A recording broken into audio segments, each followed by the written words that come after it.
Hiya, this is Kitten Features, and you're listening to ShowX Live with Ken in the student accommodation all the way in Scotland. Wait, that was years ago.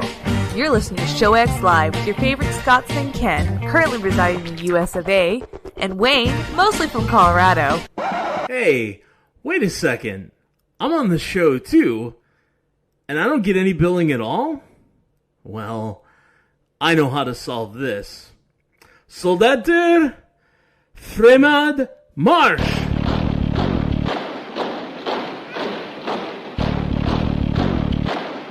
You're listening to Show X with our favorite Scotsman Ken, our child of the corn Wayne, currently living in Colorado, and Todd, who now has an army of angry Norwegians at his back. Enjoy the show!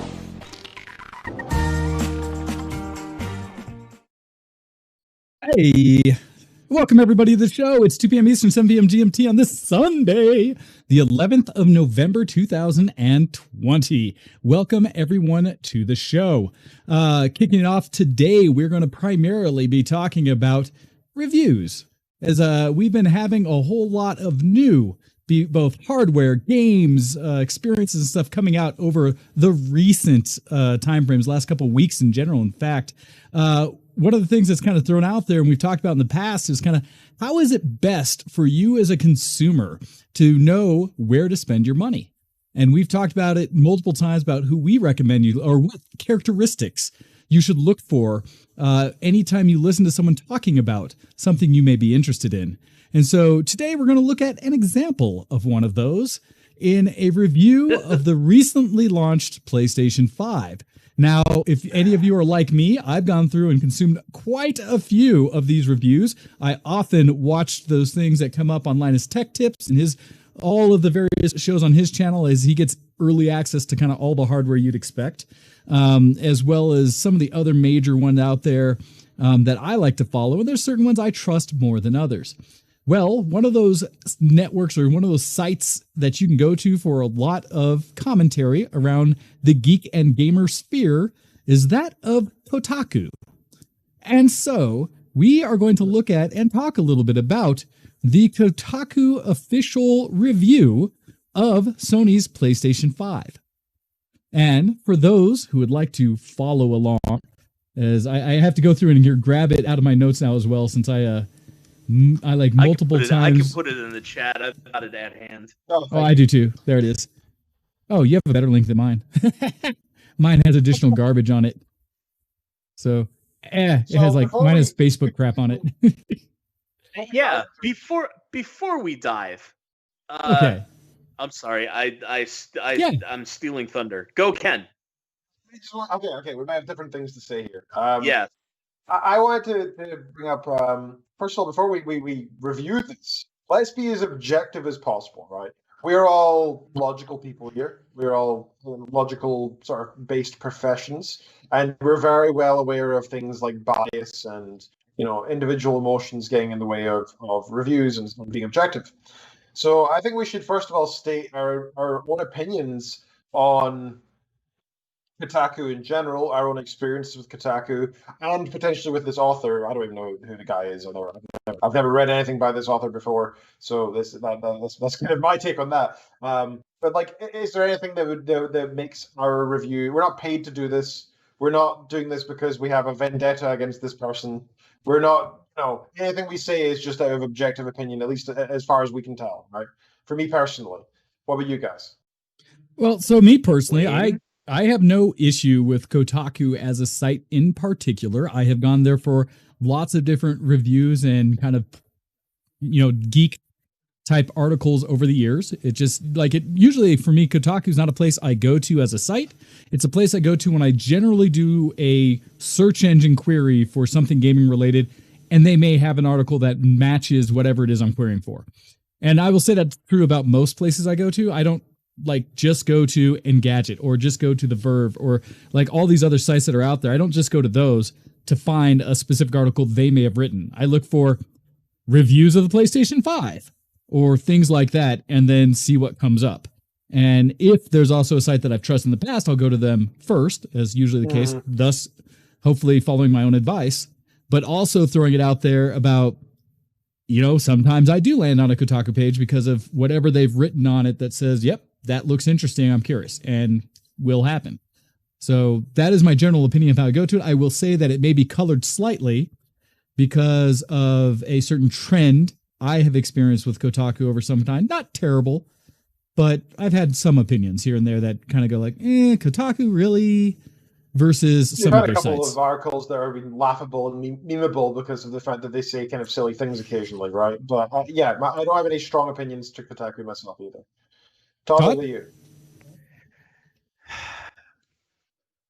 I'm going to start what I have to say by stating simply that there is a big difference between liking a thing and being a fan of that thing. Okay. And if you're going to call yourself a fan of that thing, I consider it to be part of the responsibility of calling yourself a fan of a thing to know things about that thing of which you are a fan. I'd say that's a basic responsibility of journalism, actually. So Kotaku doesn't do journalism, and we'll talk about that in a second. Well, no, the only person that at Kotaku did journalism is Jason Schreier, and he's gone. Okay. So they don't have any journalists anymore. If the Rome of fake fandom is the Mary Sue, if the Mary Sue is the Rome of fake fandom, Kotaku is Constantinople. Rock, Paper, Shotgun is Antioch. Destructoid is Alexandria. They don't do enthusiast media journalism anymore. And here's the thing about enthusiast media. There are 10,000 people out here that would beat the ass of the author of this article to take the author of this article's job. Right? I was one of them. I tried my hand at this. First of all, it's not hard. And second of all, like, there's no money. So you're doing it solely and exclusively in theory because you love it. Now, the guy who runs Kotaku, Stephen Totillo, this is what I think sets them apart from all of the other places. Stephen Totillo has an advanced degree in journalism from Columbia. Nice. Which is where you would go if you want to study journalism in the United States. Like, where is the best place? Columbia Journalism School is like a cut above, right? Okay, I didn't know that. Okay, good to know. Yeah. So he should know better. Okay. And yet he hires people who I don't understand why they still have jobs. So, for example, at E3 in 2013, Microsoft had their big spiel, right? And they were re-releasing Killer Instinct. Okay. And so they brought one of the coders, one of the programmers for Killer Instinct, and matched him up against random Xbox community person who was a lady, and they went through a semi-scripted 2-player New School Killer Instinct match. Okay. And at some point, I remember this. The guy said in the middle of this, they were vamping, and he was trying to talk trash, but you can't really talk trash because you're on stage at E3. So you can't tell this person that you're playing, regardless of what gender they are, that they absolutely suck. Because one, they're supposed to be losing, and two, like, that's not going to make Microsoft look particularly good, right? Yeah. Okay. So he said something like, she said something like, you're kicking my butt or whatever. And he said in response to this, don't worry, it'll all be over soon. Yes, I do remember this. Right? And it was Kotaku who wrote this dumbass 100-word article blasting Microsoft for allowing, quote, a rape joke, end quote, to be a part of their KI release thing. I mean, I get it. I think we can. I think that we all saw where that was going as soon as Todd said it. I get why that probably wasn't the smartest thing for the guy to say, and he should have thought it first.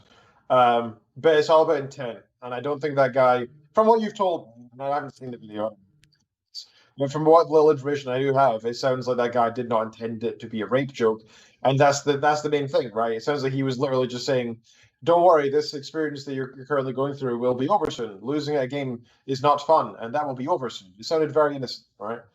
So it was the kind of trash talk that you could do that would be okay to be on stage at an E3. Mm-hmm. So if you know anything about fighting games or arcade culture or fighting game culture or indeed video games, you would know that one of the most contentious environments that's ripe for a crap ton of trash talk was fighting games in the arcades early 90s. Yes. And I would know because I was there. So to write an article like that means that you don't know anything about arcade culture, fighting game culture, arcade fighting game culture, or indeed video games. Because you don't know that one that you're supposed to be trash talking in the middle of one of these matches, because that's what people do. So if you're trying to make the experience look authentic and not just some stupid marketing dog and pony show, then you got to do a little trash talk.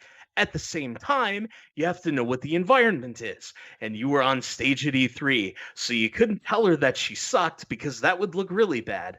You can't tell her that she plays, was it Saberwolf? It might have been Saberwolf. She plays Saberwolf like baked ass because that's not going to look good on stage. So he came up with the most banal comment imaginable as trash talk on the stage to make this thing seem reasonably real instead of marketing bullcrap. I agree, except I don't think this was done because Kotaku are bad at writing or don't understand games or anything. I'm not saying they do. I'm saying that's not the reason they did this. They did that because it's going to generate clicks, right? Well, when you talk about what was the reason behind the purpose of the article they wrote in response to that, correct? Well, okay. So so there's two things there. One, I can't speak to what at an institutional level their goals are, what they want to do, or so on and so forth. Sure. But this writer has a problem with that kind of thing. That not this writer of the PS5 review, the writer of that article from like 2013. She doesn't have a problem trying to destroy the reputation of people like Max Temkin, who created Cards Against Humanity. But she'll write stupid crap like that. So yeah. Anyway, I have a very, very great disdain for Kotaku. So yes, it's probably going to color the things that I have to say about them. But to be quite frank, these people need to be mocked until they go away. That's fine. That's absolutely fine. I think being critical of journalism is incredibly important in any democracy.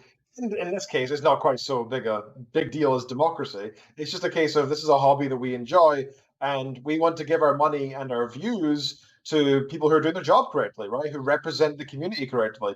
And it seems like, from what you're saying, in your opinion, that Kotaku does not, and that's absolutely fine. I also want to kind of address the elephant in the room, which is, Gamergate and all that stuff. I want it to be known that is not the topic of today. We are genuinely we're not talking about feminism. We're not talking about gender rights. We're not talking about any of that crap that happened. That everybody on all sides of that online war were taking part in. Like, I don't think anybody enjoyed that, right? I think everybody wishes to leave that in the past, and that's a good thing.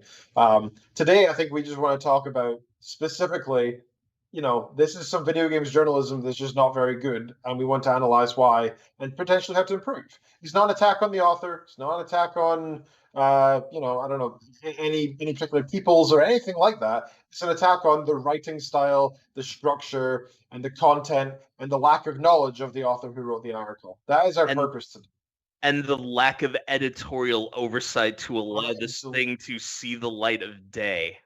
Absolutely. Right, and that's where that comes from. And by the way, we can name him because at the first paragraph in this review, there's a sentence: "How would my boss, whose various PS4 reviews I've skimmed several times so as to glean some insight into what I should cover,"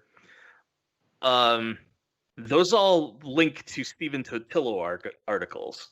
So he's where the buck stops for all of this. That's a public presence. We're not mocking somebody and doxing them. We're talking about a thing that was posted publicly by their choice. So yeah, we can say this stuff. Well, yeah, no, I'm not gonna tell you anything more about Stephen Totillo other than the fact that he's apparently got advanced degrees in journalism from a reputable journalism school. So there's no use for how any of this crap makes it out.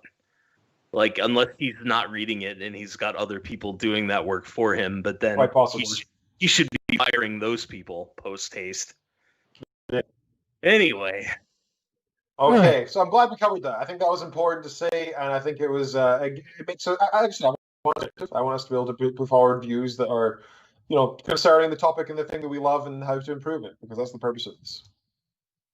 All right, Yep. So to get into this, I think it's probably appropriate that we share a bit of the article itself. And I feel like I should, we can tag team or however we want to get to this, but read through some of the article and kind of talk about what is being said, if that works for both of you.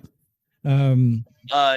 People in the audience, feel free to click that link and have a look yourself if you feel like you want to give them a couple of views, because we are using their article to. Well, and I'm going to show some of it as I read along as we talk about it. It'll give them some of the awareness, although clicking through will give them like their ads and stuff that are on here as well. I'll just read because the pictures don't really matter on it, other than knowing that it comes up stated PlayStation 5, the Kotaku review. All right. Yeah, that's the headline. So as it gets into the article, it's Kotaku entirely is what that's it is for this sense. That's how it comes across. And so this was published on the 6th of this month. And it says, as Todd alluded to, it starts out saying, from his perspective, the author Ian Walker, "I'm sitting at my desk staring at the PlayStation 5 looming over my media stand," and then in quotes, "entertainment center is a little too grandiose for the small piece of Target furniture that holds all of my gaming stuff, and wondering how the hell I'm going to review this thing. How would my boss, whose various reviews, PlayStation 4 reviews, I've skimmed several times so as to glean insight into what I should cover, review this thing? How can anyone at this very moment in time review this thing?" So just based on that's the start. I'm gonna pause and rip on the English. Because the correct sentence there is, "I've skimmed several times so as to glean some insight into what I should cover to review this thing." Because that comma doesn't do anything, and there's words missing. Okay. So I think what I think happened Gotcha. is the author wrote two different sentences and decided he was too verbose and tried to jam them together and did it in a not particularly good way, rather than deleting the two sentences and rewriting. Okay. Well, so that thing. And beyond just the writing. This is just me nitpicking on both authoring and editorial. Besides just the writing, Ken, what do you think was the intent of starting his review this way, with this opening paragraph, essentially? I think he was trying to be like, "Oh, look at me, I'm so amusing and witty, and don't you just feel like this is the average person writing this article? I'm just like you guys." It feels like he was trying to be too, I don't know, friendly with the reader, I guess. So he was trying to... And it's all a lie. Well, so he's nothing like us. Well, that depends on the reader, I suppose. But I would say, I asked because, I mean, he brings up the thing about trying to set one thing about the environment he's playing it in, saying that he has furniture that is apparently inexpensive and not built well to be, quote, an entertainment center. Sure. But I was caught a little by surprise as this by an interest myself personally when he just said, "How the hell am I going to review this thing?" Because I was kind of like, "That wait, then why are you reviewing it?" Yes. And by the way, that comma at this very moment in time, comma, it's what this article really is all about.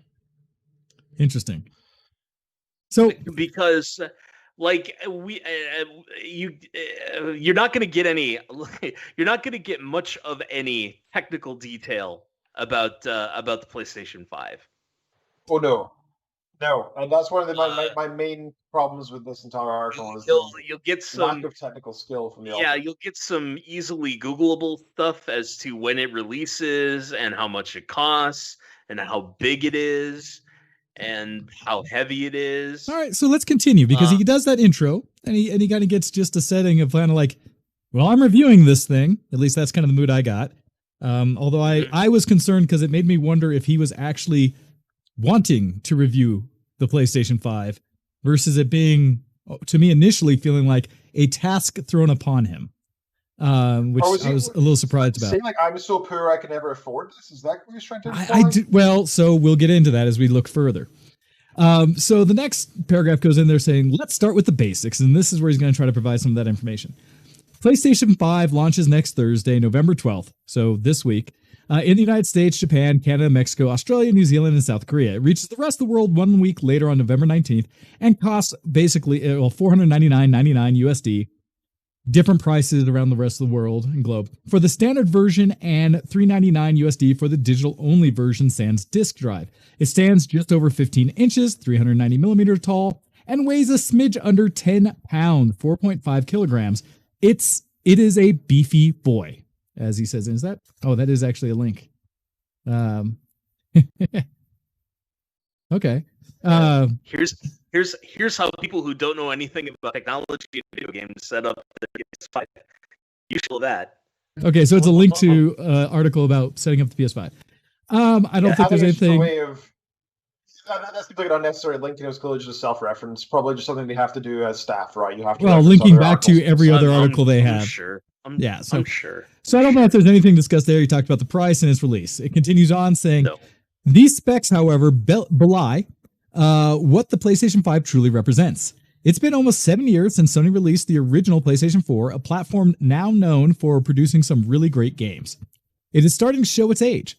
More recent PlayStation 4 games cause the console, OG and Pro alike, to wheeze and moan under the strain. It feels like developers have done all they can to wring every last drop of power out of the old girl before setting her out to pasture.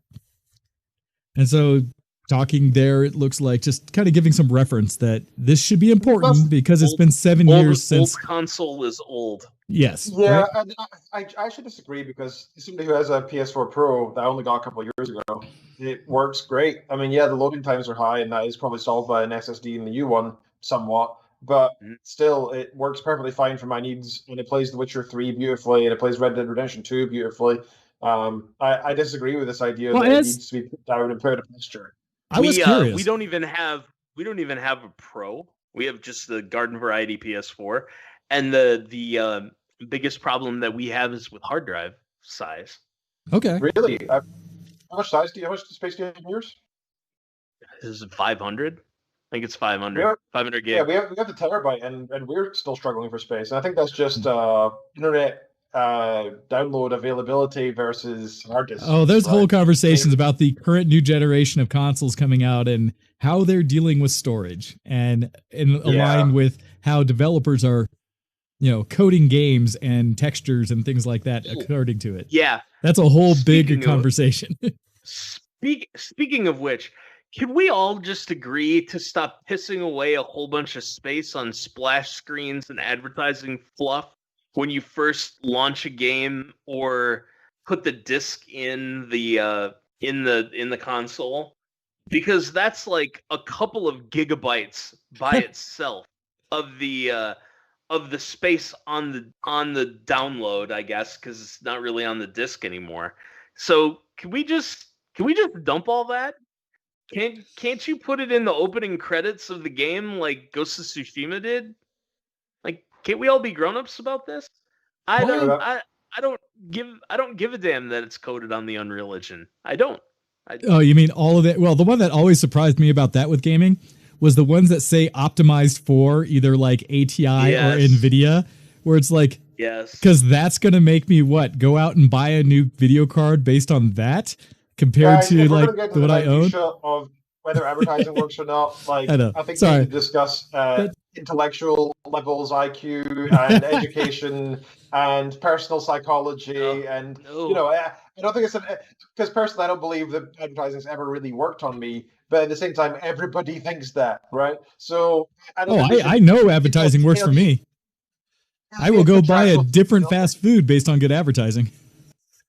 Like, man, I didn't even know that. That's true. I didn't even know Sandwich Shop B was producing this new hot version of something.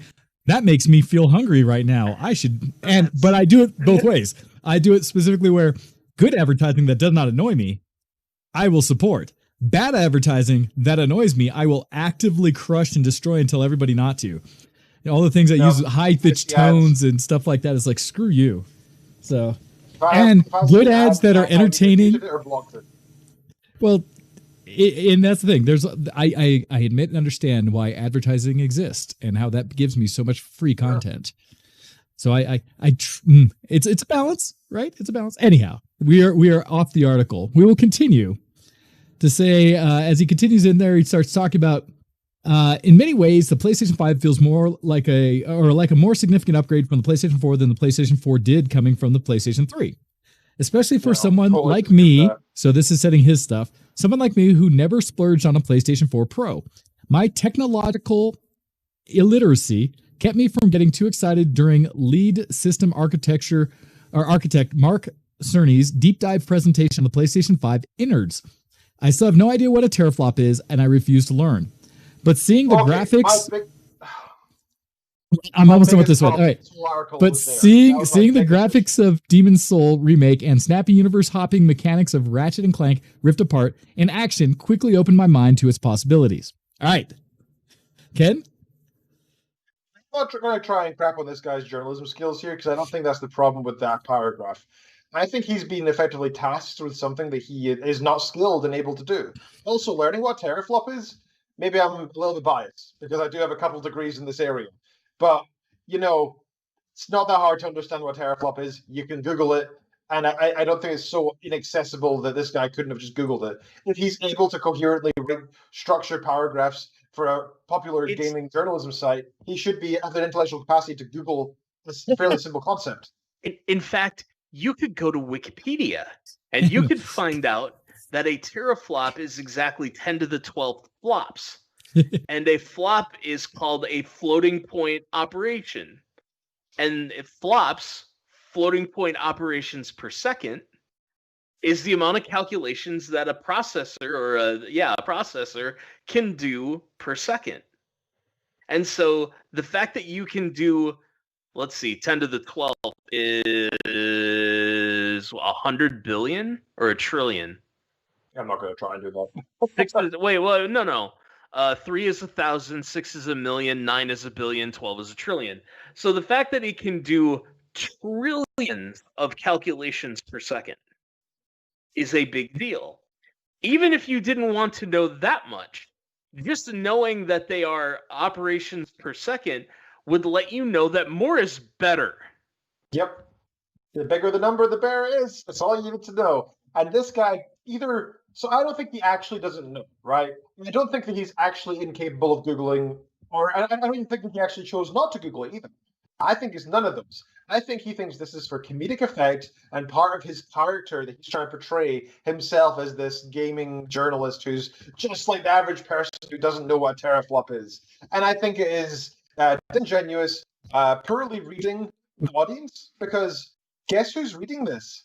It's not going to be like, I don't know, my gran who she doesn't play video games and not know what teraflop is, because it's irrelevant to her. If you're going to go to Kotaku.com and read their latest article on the PlayStation 5, you know who they are? Gamers. Gamers are going to read this. Well, many of whom actually have an understanding of technology. Not all of them. I'm not saying everybody who owns a PlayStation knows what teraflops are, but I'm saying that for God's sakes, even if they don't, you can just add a single sentence in saying what it is, and the people who don't understand it can Google it or skip past it. But your job as a journalist is still to report that news. And you're claiming that you don't know what it is just screams that you are unable to do this part. This is part of your job. And again, I'm not trying to attack the journalist integrity of this guy. It might just be that he was past this task, and he was like, well, I'm really not the person to do this. I'm actually just an intern, and I don't know anything about teraflops. But that's not the case.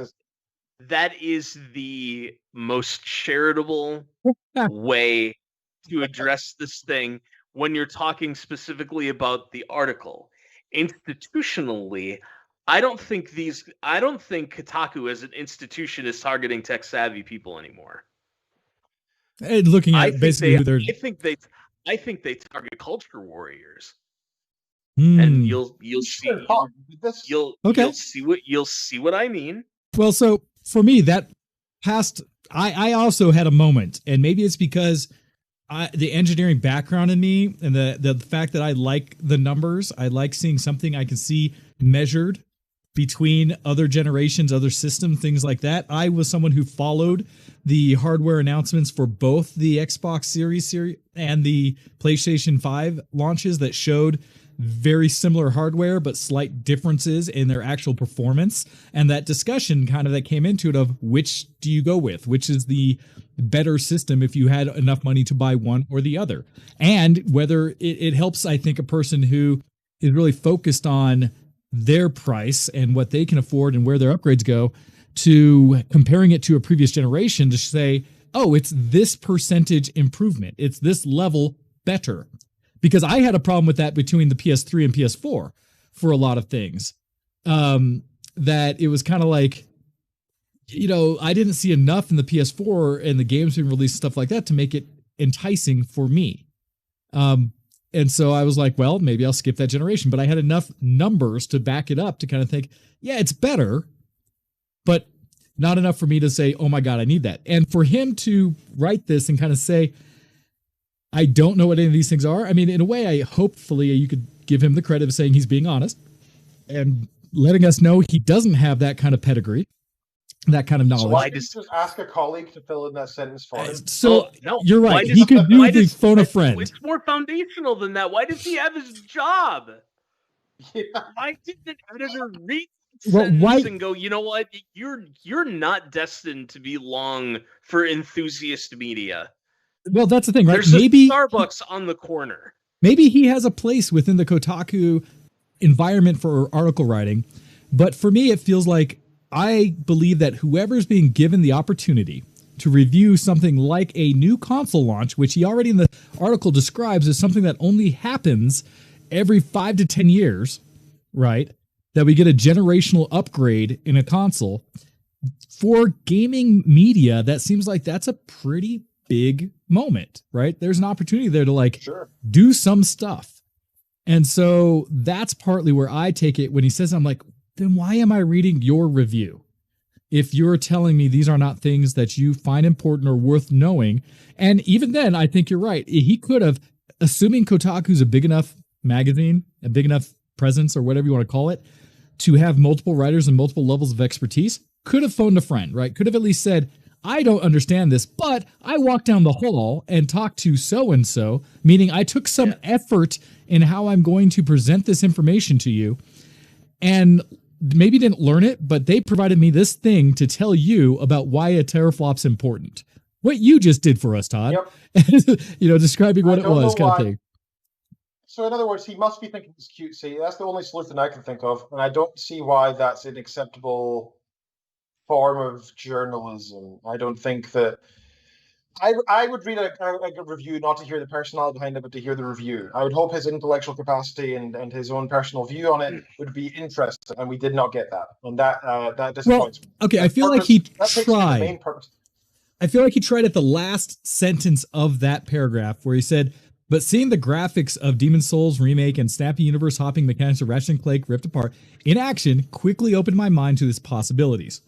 And so there, it kind of got me this, like, I don't know, for me it wasn't strong, but this little sense of like, I don't know what engineering speak, I don't know what, any of the technical things mean, but I saw something like flashy and colorful in my eyes, so maybe it's important and good, right? That's kind of how I translated that. So the author of this article is a fish.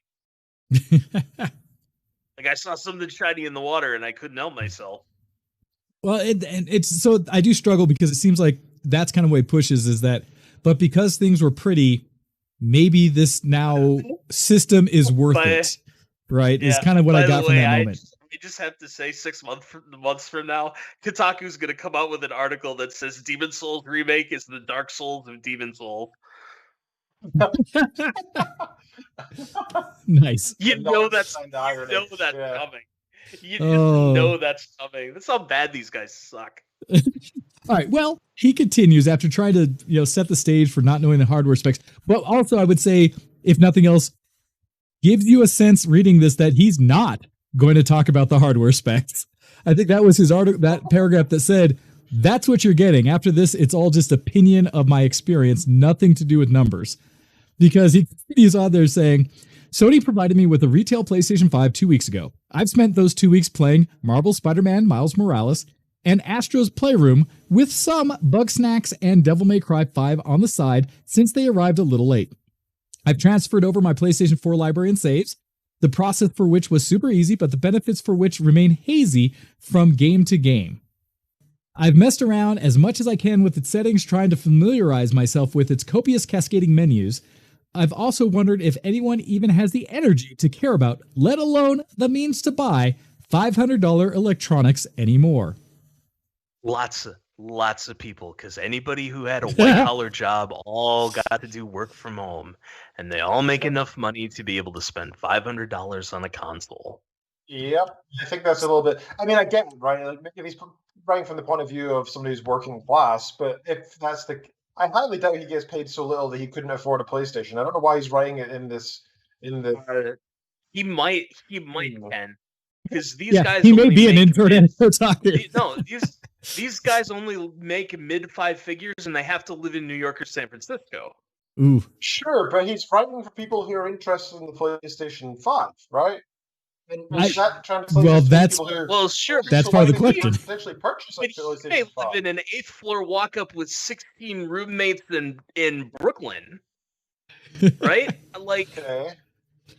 I'm just saying, like, $50K in either San Francisco or New York is not a lot of money. Like, unless you want 3-hour train rides in to work every day. Well, I mean, he's not working from an office either. He's these people are working from home too. But let's just say it's normal times in the time before the plague. Unless you want a 3-hour public transportation ride or train ride in to the office to do your job, like rent ain't cheap in these places. Sure, I respect that. I appreciate that, but $500 for an electronic it's pretty good, actually. I mean, honestly, I was kind of surprised by that. I will say that as well. I will say that as well. From a gaming perspective, when I heard the prices of the new consoles, it kind of blew me away. Because when I, what was the PlayStation 3 when I bought at launch was $700. It was $699. Because I was one of those bad people that turned around and flipped it on eBay for like $1,000.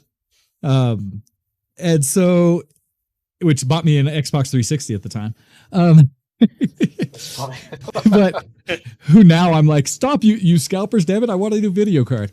Right? But it's weird to me because he sets the stage with this paragraph saying, here are the games I played. And so my opinion is based off of this experience.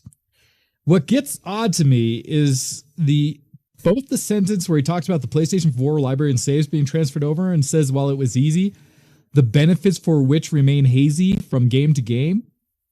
That makes me wonder, because from what I understand, and this is something I've heard in other articles talking about it, while not every game has specifically coded ability for the PlayStation to upscale or provide faster rendering or things like that, certain games developers took the time to put in the performance or quality mode settings that the PlayStation 5 has, and will add additional features, higher resolution, 60 frames per second, things like that weren't available on the PlayStation 4. Other games just allow you to play the game that you played on the PlayStation 4, but now on your PlayStation 5. And when you talk about the why, one of the big discussions, and one of the criticisms of the PlayStation 5, for the monolithic size of what that piece of plastic with a bit of silicon in it is, it is likely I will have to manipulate or move all of my, like, reorganize my entire entertainment center to find a place for it, right? Because the thing's a beast. It's huge. And it is huge. Right. And so if I have the opportunity to shed a console and replace it with another because it has backwards compatibility, guess what? I'm going to do that. If it means I could take and retire my PlayStation 4, sell it, do something else with it because everything on it is now playable on my PS5 and I can move one thing out, and now I have the new fancy awesome controller everyone's talking about and things like that, and one less HDMI source going all the way through my entertainment center, that's what I'm going to do. And so to hear him just say, like, I don't understand why, in a sense, hurts my brain. Yeah. And here's the thing, right? He is gone tangential to something that could be super, super important in the early days of the PS5. Somewhat on accident, I'm afraid, but that he could have dumped a whole bunch of words into. Transfer of my library saves, the process for which was super easy, but the benefits for which remain hazy from game to game? Okay, expand on that. Yeah, I mean, like, if I'd spent, like, I don't know, 200 hours trying to unlock all my achievements in a game or something, and I was 98% there, and then just got a PlayStation 5. Oh, I want to finish that game and get the rest achievements. Wait a minute, I can transfer that over. How convenient and useful for both this my one games particular game. And my saves, and can continue playing on the new shiny hardware. The longer that Red Dead Redemption 2 is relevant to my gaming hardware, the higher the likelihood it is I'm actually going to play it. Oh yeah. And that there is the benefit. Well, arguably also quite frankly, I'm good on games for the foreseeable future. Yeah. Oh god, yeah. And so, like, I'm not gonna get to console stuff in quite a while, probably. But, you know, every now and then something like Ghost rolls around and you kinda gotta. So it sure is nice that Ghost, as the two Assassin's Creed games for the PS4 that we have, like, all of that stuff is going to be relevant for longer. Yep. Well, and heaven forbid, it actually keeps the possibility that maybe Bethesda won't have to release an actual PS5 version of Skyrim. That you could just play the PS4 version. Oh, you're funny. You are funny. Of course they are, and it'll be specially optimized for it. Well, you see, you just transfer it over and it all just works. Well, so the funny part, right, in a way, having the backwards compatibility with actual functional increases in performance, and they did this back on the PS3 with a slight where some games could have a slight resolution bump that they had. It was very minimal, but you had some games that could do like an enhanced version or filter on it. This is console players getting their first touch of honestly what PC gamers have had for life, right? Because one of the things we have is right where my Steam library continues to grow. Every time I get any hardware upgrade, let alone go through the severity of updating my entire system, Ryzen 3, like everything in there with a whole new system coming through and a new video card. There are so many times I've turned around and gone back to older games on my Steam library to play again. Games that arguably like hurt me back in the day that I could play it at half settings or lower resolution or whatever. But I remember that was that first game that introduced ray tracing or something, and I didn't have hardware that could. And now, Fallout 4. Oh man, right? Let alone all the upgrades and packs and stuff and mods I throw on that I try to crush stuff. You know, I did that with Skyrim actually when they had the original, and then they released the whatever version that had the 64-bit core. Because all of a sudden I could actually use more than 4 gigs of memory on the system. Oh man, the tiles I could load and the amount of 4K textures I could put into that game. And so for console players, right, it actually has a huge boon that not only are you getting a console that should do all these new things, you have games to play day one. And that's something, it's like, why didn't you touch on that? I think every other reviewer I've talked to or seen anything from has put up the point of like, honestly, the launch library for the Xbox and the PlayStation right now are minimal and dims. Like there's a handful of like, you need to buy this game, but the rest of them are like kind of like, so you have 3 new games, right? Though, right? Well, it does. There's 1,000 words in there about how it's damn about time that these consoles have backwards compatibility. Right? Like, once we went to CD media, there's no reason. Like maybe there is. Maybe there's some sort of graphical because 3D renderers changed. Nobody's using a Voodoo card anymore. No. Right? Because I can run every previous generation up to the PlayStation 3 on a Raspberry Pi 3. So there is no excuse for every new system coming out not being able to play everything that system's whole heritage could have done. No, I disagree. I mean, it's not just software; it's often hardware requirements as well. But that's what I'm saying is the new consoles are decent PCs, and I can run an emulator that mimics the original hardware of all those old systems and play them as though they're native. And I'm saying they're already doing hardware emulation basically or rendering for the previous generation because they're the companies that built them. They have the core library information of how those original hardware was made. That I will tell you, the mod community is effing amazing for how they go out there and create completely ground up open source versions of what that hardware could do and render it as fast as native once you get enough hardware in there.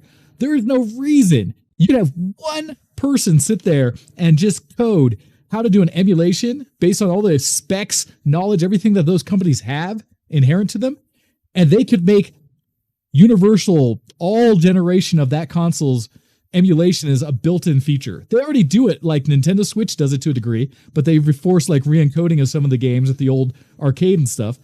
But they've shown they can. And so it's like there's no reason for it not to be fully supported. Just no reason. I will fight tooth and nail on that it pisses me off that becomes a thing.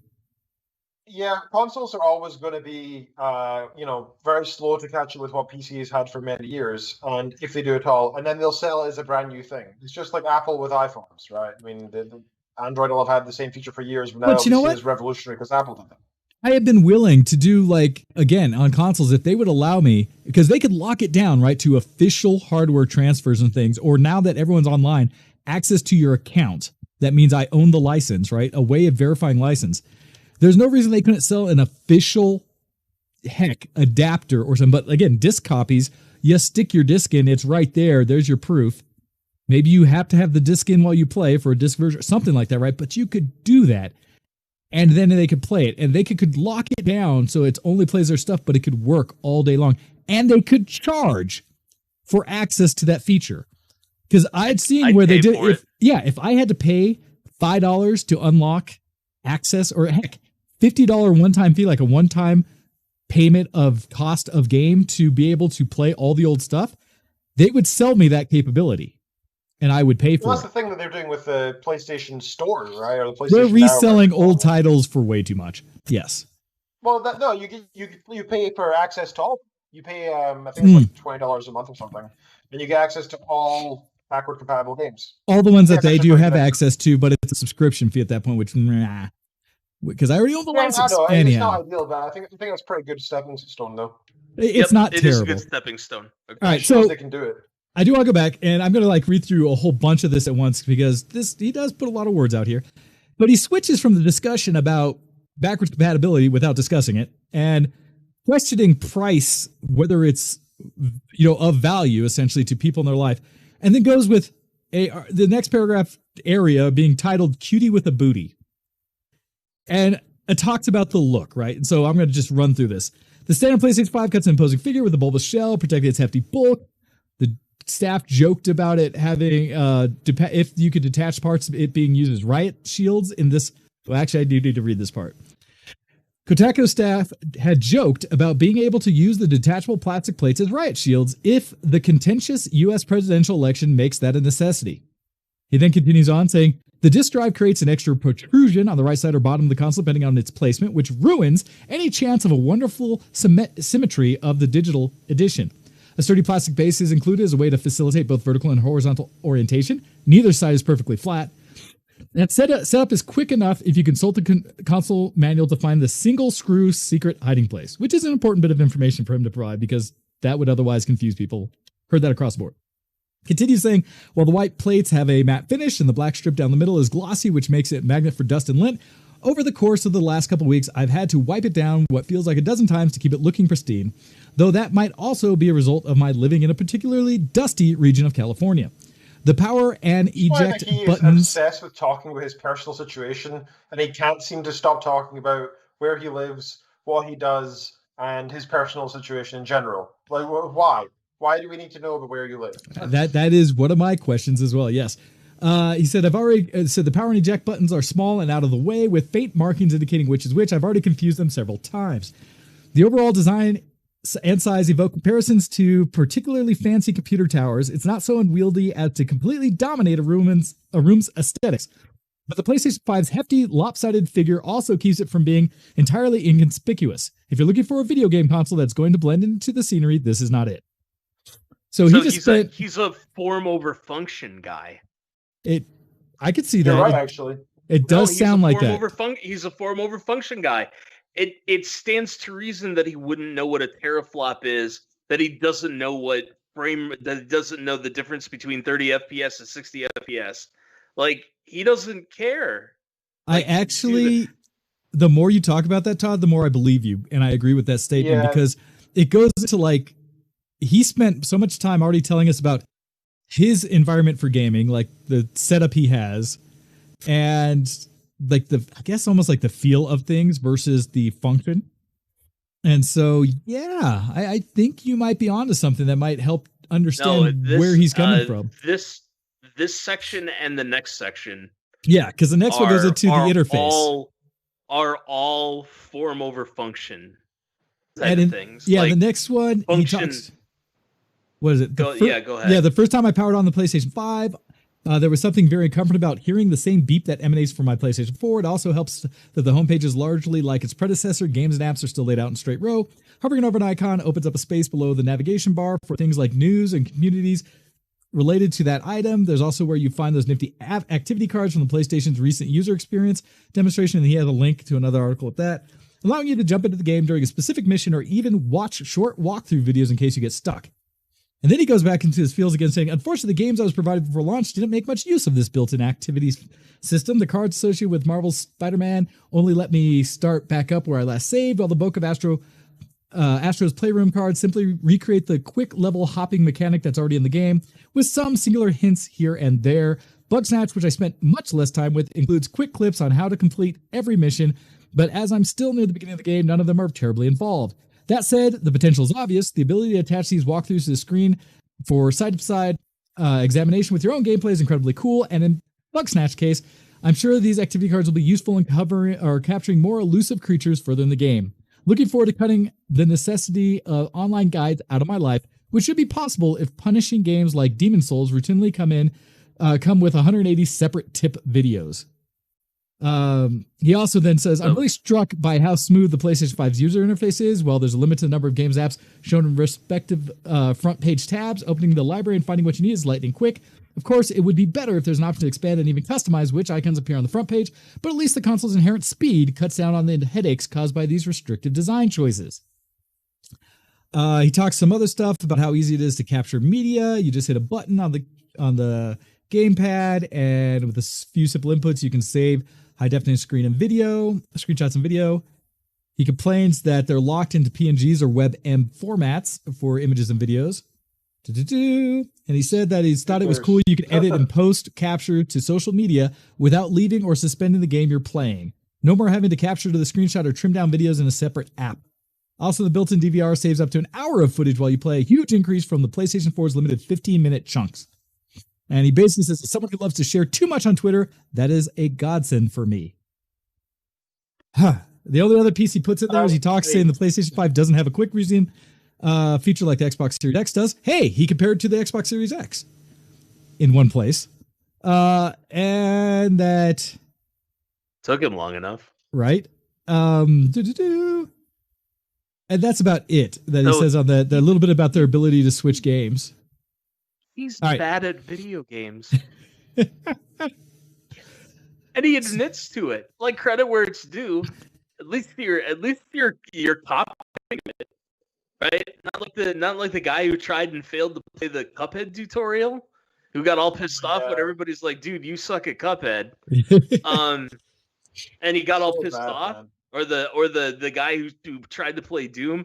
Now, to be fair, I think that person was trying to play console Doom. It looked very much like it, but maybe not, being charitable. But I mean, credit where it's due. This guy comes out and says, like, I am really, really bad at video games, and I am too lazy to watch a YouTube video on another device that I own, and so I can do it now from a single screen. I don't think there is a requirement to be good at video games to be able to write video games. I mean, you can. I think any medium can be reviewed by anybody. I really do think that, so long as you've experienced it. I think if somebody who quits the tutorial can't really review something because they haven't reviewed it, right? They haven't even been through the damn game, so they can't talk about it.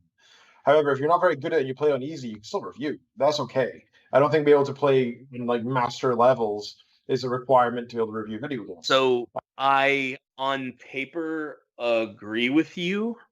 That said, if you don't know lots about or aren't very good at the thing that you're supposed to, the enthusiast hobby that you're supposed to be writing about, you had better be prepared to do an F ton of research. Absolutely. Okay. Absolutely. I agree. Like, I could write in theory for a chess magazine. I suck. But I know what all the pieces do. I don't know what a Sicilian defense is, but that's okay. I mean, I can agree in the sense that anybody should be able to talk about what their experiences with something is and provide it as something others can see, hear, whatever, take as a review. As long as they do provide that background as to why their review is colored the way it is. If they say up front, 100%. I did not get through this, and therefore I'm really only talking about why and where I got to it. Okay. 100% agree. It cannot be in the official review of the console or the website. Or a game or anything really, for that matter. Like, I don't know how to drive a car, but here's my review of the new e-Golf. It should be irrelevant, yeah. Well, or unless you're talking about a specific thing, right? It's like I watch a YouTube channel on, or I just watched one today for Star Citizen that is he specifically goes in there and talks about an architect's review of ship design. He has a very specific niche, right, of what he's talking about in the game. I am looking at, from an architect designer's perspective, what I think of this thing. And he does a walk around of a ship. He goes in and out, opens the doors. He talks about the lighting, the color, the look, the feel. He talks about if this was real in real life, how well this would work and how much I enjoy this. And he'll point out things like, okay, this wire or bundle of wires hanging like this in a loop under the ceiling doesn't really make sense if this was something you produced as an actual vehicle. You would probably hide those. But aesthetically in the game, it's kind of cool because you walk and it makes it feel more industrial, more whatever. And so he talks about it, and it's so fun to hear that perspective, but he's not telling you how the ship flies. He's not telling you where it's best for shooting people or not, whether it's the best for harvesting materials. He talks about how it looks, how it feels, because that's what he's doing. Right. And it's very specific. Relevant. Yeah. And so that's where, if this article up front, as you're saying, Todd, about who this guy seems to be, the official Kotaku review about the feel of the feel of touching the PlayStation 5 from a young social media, type, intern or something. Well, I guess we don't know that he's a narcissist. I was going to say a vapid narcissist, but we don't know that he's a narcissist. So we don't. Can't really say that. But I mean, then it would be like, I know what I'm getting into, right? That this is not the review I was looking for because this guy's talking about it from this perspective. But with that, I think we'll take a break and then we'll come back and continue, honestly, tearing apart this guy's writing and what Kotaku put forward as their official review of the PlayStation 5. But based on not specifically that game, but what was talked about as some of the games available for that he reviewed, we're going to play in this break from OC Remix, Rotaka's Virgil, a Devil May Cry 3 song called The Curse of Yamato.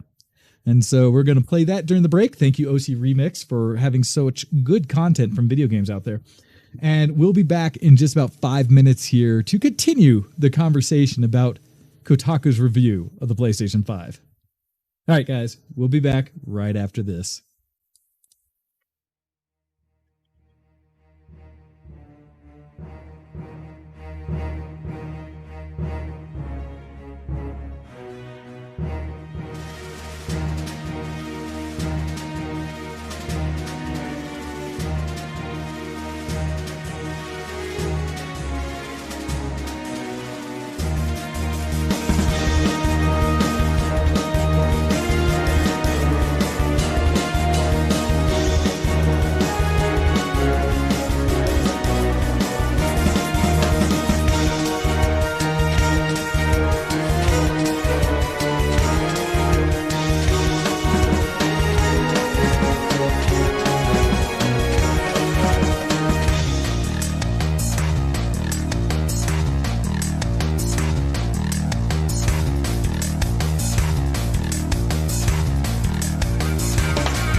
listening to ShowX on VtWProductions.com. And everywhere around. Hello, everybody, and welcome back. All right, so as we continue to look at this article today, what? Hey! Huh? Oh, wow. Our first donation. Thank you very much. Wow. Outstanding. Wow. See, look at that shiny new First donate ever button. donation.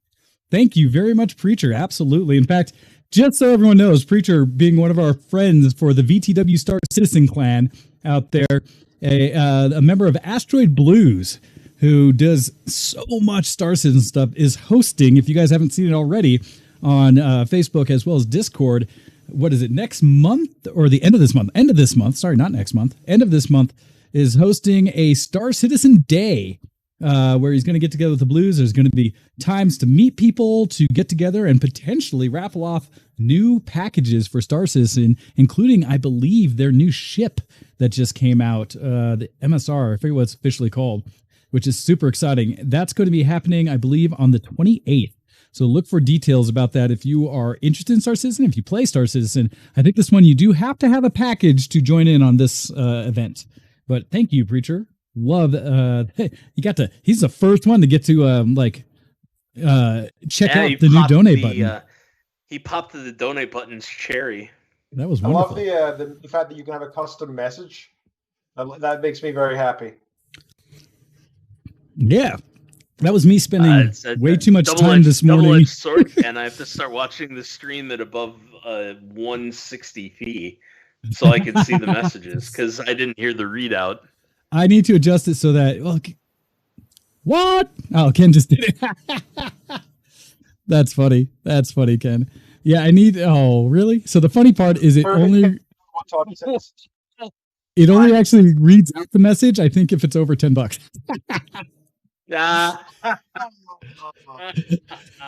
Otherwise, it does say it, but it doesn't read it out. By the way, you are 110% wrong, Dr. Professor, Rear Admiral, Jedi Master Kenneth Reed, Esquire. Anime does not belong in the trash. It belongs as a healthy part of every media consumer's diet. Right. Thank you for that, Todd. Anyhow, so as we continue to talk about Kotaku's take on things, so we got into the aesthetics, right? I'll give him credit. Earlier, we kind of jumped on not discussing enough backwards compatibility. In his next paragraph, he does get into it. It says, "Why can't quit you?" And he says, which is weird. I don't know again why this phrase this way, but which is a shame because in addition to the few PlayStation 5 games I was given early, most of the PlayStation 4 library is backwards compatible from day one. Awesome, right? With a few exceptions that I don't think anyone's going to miss, and possibly some others we're checking. Adding them to the PlayStation 5 is simple, downloading them from your PlayStation Network account or hooking up the same external hard drive you possibly already using on PlayStation 4. Some games require a small update to get them and ready for a new console, but for the most part, you'll be able to play a vast majority of your PlayStation 4 games from the get-go. Whether or not they'll see a significant upgrade on the more powerful platform depends on the game.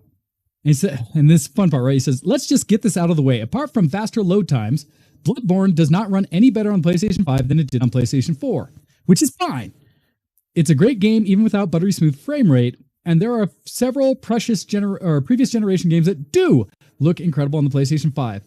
He brings up Sekiro, Shadows Die Twice, that is now at 60 frames per second. And he says, forgive me, I don't have fancy digital foundry tools at my disposal for exact measurements, and its tug-of-war combat feels even better when you're given more frames to read what's happening on the screen. So he's saying, like, it's faster, that's cool, and he said that it maybe gets a little less than 60, but he's not sure because he's not measuring all the numbers. And then says, some games like Ghost of Tsushima, God of War, and Days Gone have even received PlayStation 5 specific updates to improve their performance, and most of the PlayStation 4 games I tested made use of the PlayStation 5's SSD to greatly speed up load times, speaking of which. And then he gets into load times. So he did talk about backwards compatibility. Credit where it's say due. Any fans? What was that, Ken? Sorry, Ken.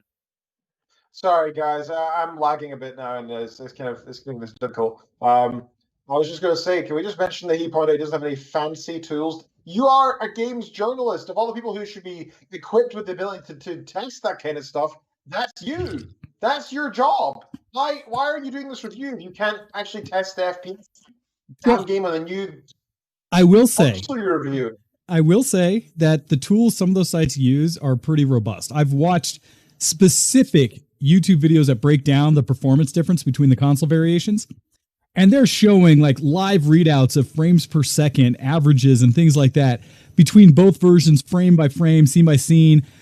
And so they're using basically PC hardware in the middle of it to measure what the actual output speeds are. And I'll admit, I don't have those tools. I could maybe make something work doing that. So I can understand that the level of detail someone like Digital Foundry does is pretty impressive. My challenge more to what he says here is... Exactly. This is not just some guy on YouTube. But my challenge here is I don't see the purpose of why he even said that. Why did he point out another thing like Digital Foundry where people could easily go see and say, well, yeah, these guys actually give me specs. You guys are idiots.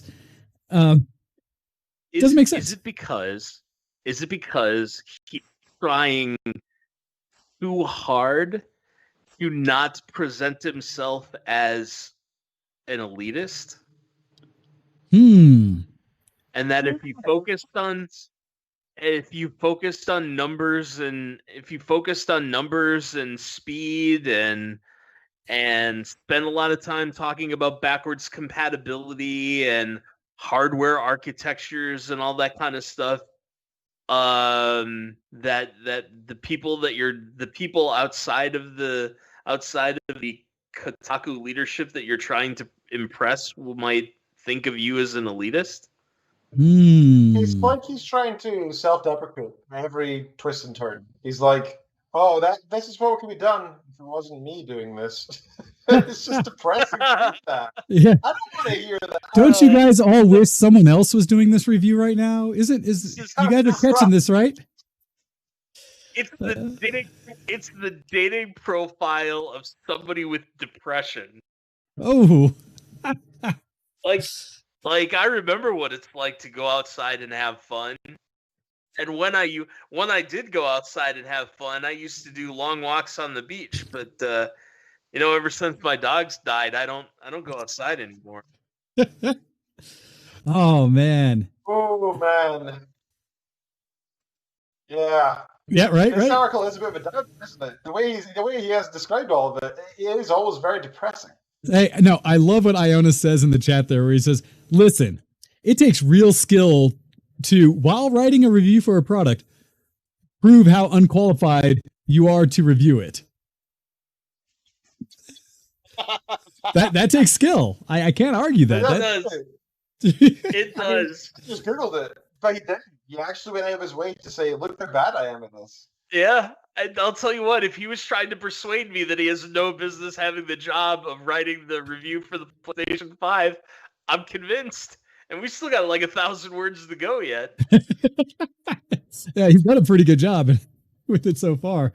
Oh, man. So he continues on. He talks about I feel like I shouldn't read every word he says unless there's something important in there. But he does talk about how the SSD does provide a faster experience. It's funny because he actually puts more effort into talking about the hardware of the SSD, I feel like, than anywhere else in the article for anything else about the actual, PlayStation. Because he says, apart from its graphical output and controller, I swear I will get to this eventually. Yeah. He does talk about the controller. I give him that one. He says that the great next generation feature is the solid state drive, or SSD. It can read and store data much more quickly and efficiently than a traditional hard drive. I knew this would be a net benefit over the PlayStation 4, but I wasn't prepared for how much of a game changer the SSD would be. It basically goes back into feels because he talks about you'll do something and then you can blink and it's already done. It does put up a article that shows load times between old games and new between the PlayStation 5 and PlayStation 4.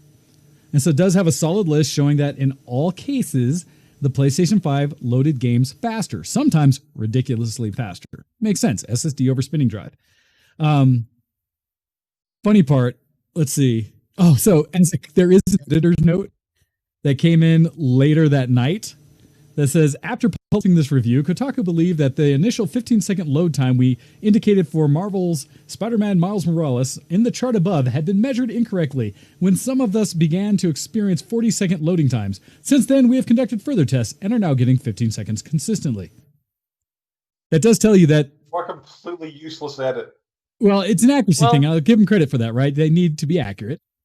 If it's wrong initially, then... We thought it was 15 seconds. Then we realized it might not. But then it turned out it was 15 seconds. In other words, the original article was wrong. True, yeah. So why do you have an edit?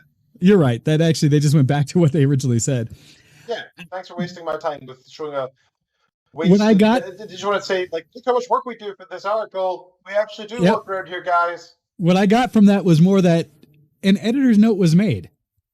Meaning, editing could have been done, even after the fact. Yeah.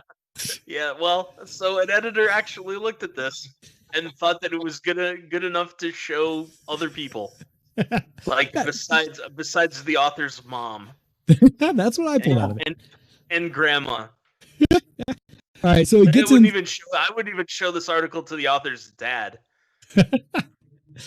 So he gets into the next section talking about frame rate. He says, oh God, it's the frame rate section. Again, I don't even know why he called it that other than, I don't know. I don't know what he's going for there. So, okay, and that whole like, it's something technical. And I'm getting out of my comfort zone. Yeah, I'm not safe here. He can't come on to his friends and the people that he's trying to impress outside the organization like he's an elitist. And so you can't talk about frame rate. Because if you talk about frame rates, more is better. And so the fact that the PS5 gets more frame rate than the PS4 does means it's better. Right? Very, very easy. Very, very easy. It takes less than 50 words. You could talk about how beautiful some of the games look if you want to have a more whimsical sort of vibe to that section, but it's really simple. New ray tracing technology, 60 frames a second is better than 24, and there's the possibility of 4K. Yes, it talks about, which, you know, it's funny, right? Because when he brings up the things about ray tracing, right, he doesn't really ever talk about ray tracing. Just says it's there, and basically just says that these things are available. Right, that 60 frames per second is there. That 4K is there. Will get rid of it to maintain 60 FPS. Well, and that what he's speaking to there, but doesn't talk about, right, is that you can turn on performance equality mode in Spider-Man, and in that one at performance mode, it drops a lot of the ray tracing, not all of it. There's still reflections out of puddles and some things, but it reduces how many things are reflected and how much lighting's done. But you get a consistent 60 frames per second. In quality mode, it gets down to 30 frames per second, but you get all the bells and whistles to make it as pretty as possible. But he's not going into really what that means and what that does. And it's weird because he says, like, I'm convinced my discomfort with 60 frames per second in video games is a byproduct of years getting by with less. Most major games on PlayStation 5 seem to be at least give players the option between peak fidelity and performance, which I appreciate. That little line about saying that 60 might be bad because I'm not used to it. I don't know what, again, I think it harkens back to what we're saying of the, I don't know if it's the everyman or the poor man argument again. Like, I don't know, maybe 60 is good, but I'm just so used to 30, maybe it's just not for me. Or something. I've heard about this internal combustion engine in the automobile, but I've been riding horses for the last 4 years. I don't know if being able to drive in between two cities in a day, or reducing my travel time by half, is a good thing or not. I'm not sure. I'm not sure. I'll have to get back to you on that. I just simply don't know. Yeah. The jet end, I've been flying these biplanes for 25 years. And they've done away with the biplane, and now we're creating these really powerful engines and single wing planes. And they're faster, and they can climb higher and bank more smoothly. But I don't know. It's probably I'm just really used to biplanes, so I'm gonna keep doing that. It boggles me a bit. Like, again, what his goal is. And Find there I being noticed. representation of people who aren't extremely tech savvy in games journalism. I think that's important, actually. I think it's important that people who didn't understand come to some understanding and then share that knowledge in a way that's accessible. Well, but that's what the opportunity here it should be. It should be. That's not what's being done. But he could have gotten more details of what that experience with 60 frames per second was like and what other games he experienced it in, and given an honest shot other than just kind of a bypass sentence saying, dismissing it and kind of saying, maybe I'm wrong, but whatever, I don't get it. And it's just like, wow, then maybe spend some time. Just like we said, maybe do some research, maybe go down the hall and ask someone else. So many opportunities to go beyond what seems like something this guy was assigned, had 2 weeks to play a game and said, oh, crud, I got this free system. Maybe I should write something about it as I was supposed to. Like, you know, or you know, maybe there's really is something there for the author. Like maybe high frame rates are disorienting to him, which would be fine. But like expand more on it than just saying, you know, any movie shot in more than 24 FPS just feels weird. Anything more than 30 FPS on a console just feels weird. Like, give me more. I felt disorienting. It felt disorienting to me. I'm having a devil of a time playing The Outer Worlds on my ultra widescreen monitor because the pre-canned like UI resolutions. Okay. God, I couldn't figure it out. The pre-canned resolutions only go up to like 2560 by 1440 or something like that. So when you start getting the ultra wides, it's just like, oh yeah, it won't do 3440 by 1440, but there's something about the 2560 by 1440 resolution that is very disorienting to me. Yeah, and that's absolutely fun. Like a real struggle to play The Outer Worlds at that resolution. I got to try and figure out what the I got to figure out a solution for that in my own case. But yeah, just like spend some time on that. Other than, you know, anything more than 20 FPS feels weird. Pro tip: still go find the INI file if it's available or the config file. Secondly, if that doesn't work, run it in windowed mode and see if you can't stretch it to wherever you need it. Yeah, I only say all these because I have this silly 4K monitor and finding resolutions is a pain. Right, and you have the entire state of New Mexico on which to display your literally that wide. Yeah. Slash. That's tall. You showed it to me, and I'm so jelly because I could have pulled off one of those and decided not to. It's cool but weird. Like, I do not recommend 4K over 42 inches.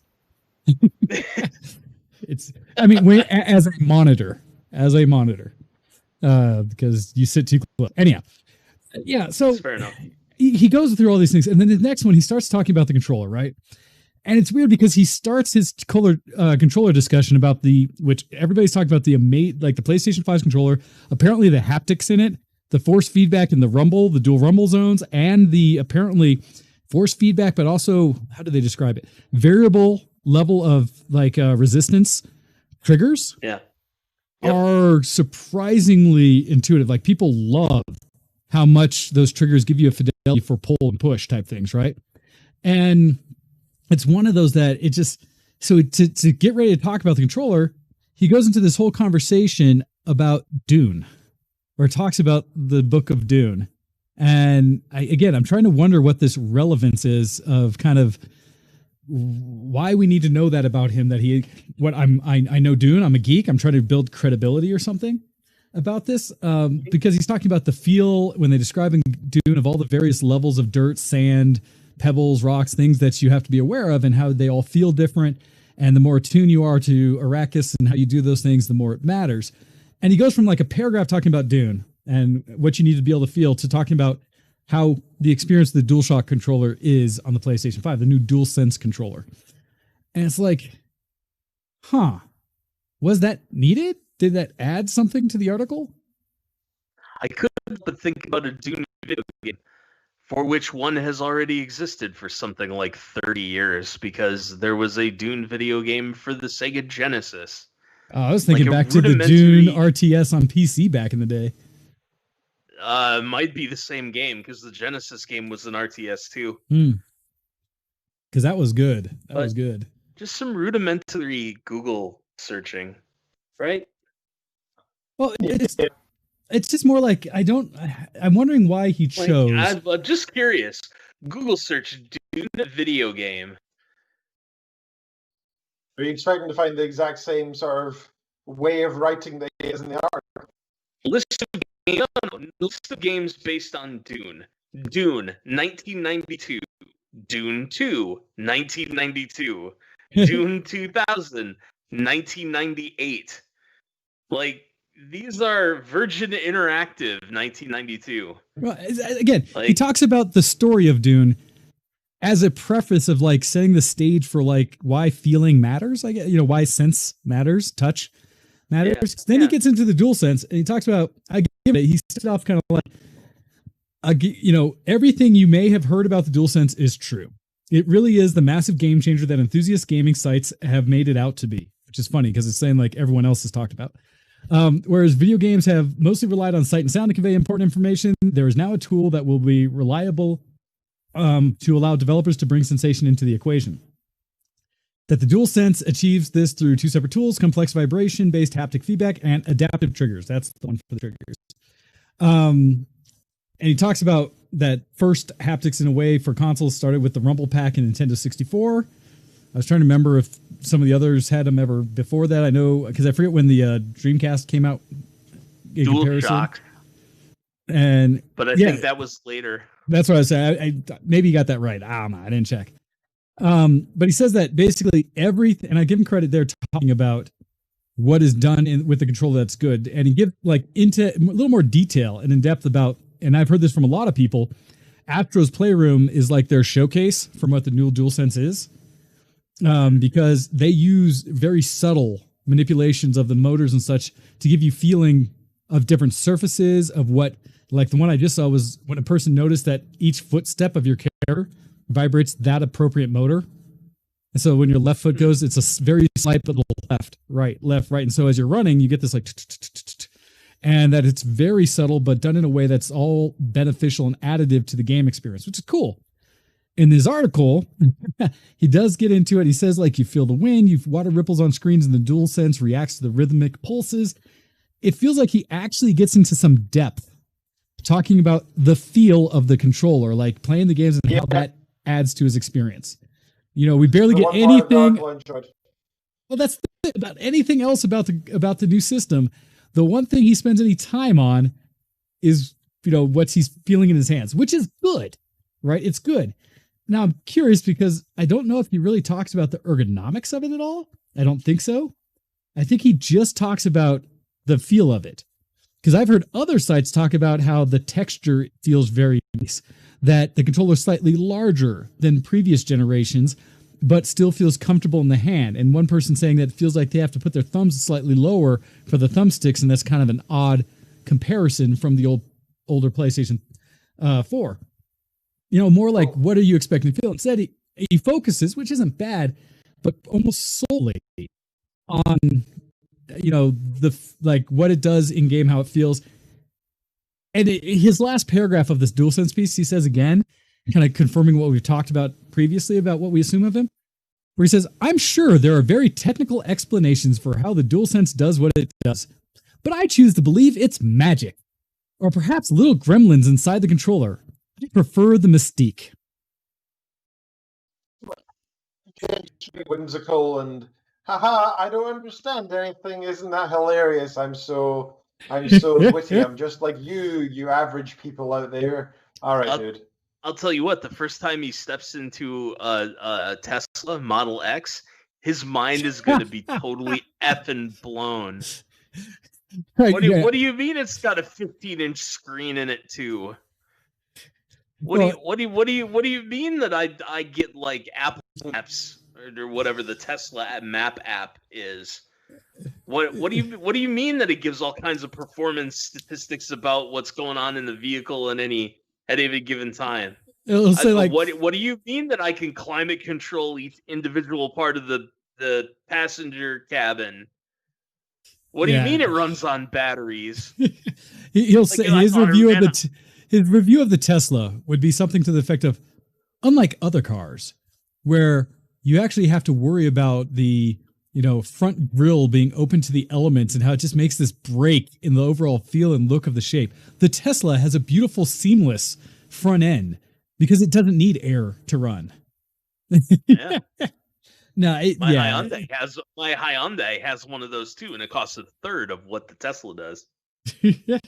So it gets me that I appreciate that he gave some good feel experience about the DualSense, but nothing of the actually technical, right? He says it again that technically it doesn't matter to him, but yay, it's magic. So I guess if all you're worried about is the feels, to be fair, Ken is right. That was the DualSense part, or the PlayStation 5 controller review is the best part of this review. I agree. Yep. I agree. And then to kind of wrap things up, the last section of it, but where he kind of puts it all together, if you will, he says, but does it really matter? And, okay. And it's funny, right? He now is referencing the review we've just read and says, this review has spent 3,000 words talking about PlayStation 5, which is the most I've written about anything. Talk about that line. Like, we gotta talk about that line. Like, dude, what is your point here? Why are you showing off your inability to concentrate on a single task for more than an hour? Like, what the hell, man? Remind me. Journalist. The conversion factor for words per page is about 500. It's about one. No, it's about 500, right? I am not sure. It's about 500 words a page. This is where I wish my authors were on still. Like, hey. Yeah, right. Hey, on this, I wrote longer emails. Yes, Storm Tamer 2. Storm Tamer 2. Yeah, he gets in there and says, like, so I've basically written a lot of words that this is beyond his normal. I don't know how to feel about that, other than it makes me think, like, young man. Like, is it supposed to be like, right? Am I supposed to actually? It's in the fridge. I don't understand. No, you know what? Good. It's the most work it's the most work he's put into writing about any topic. I don't understand how he's qualified if this is the most he's ever written. Has he not ever done essays for college or school or anything? I'd be really curious to find out what he did have to write about for like research papers and stuff. Actual background, actually, like, I would be fascinated. It is bizarre. I am curious.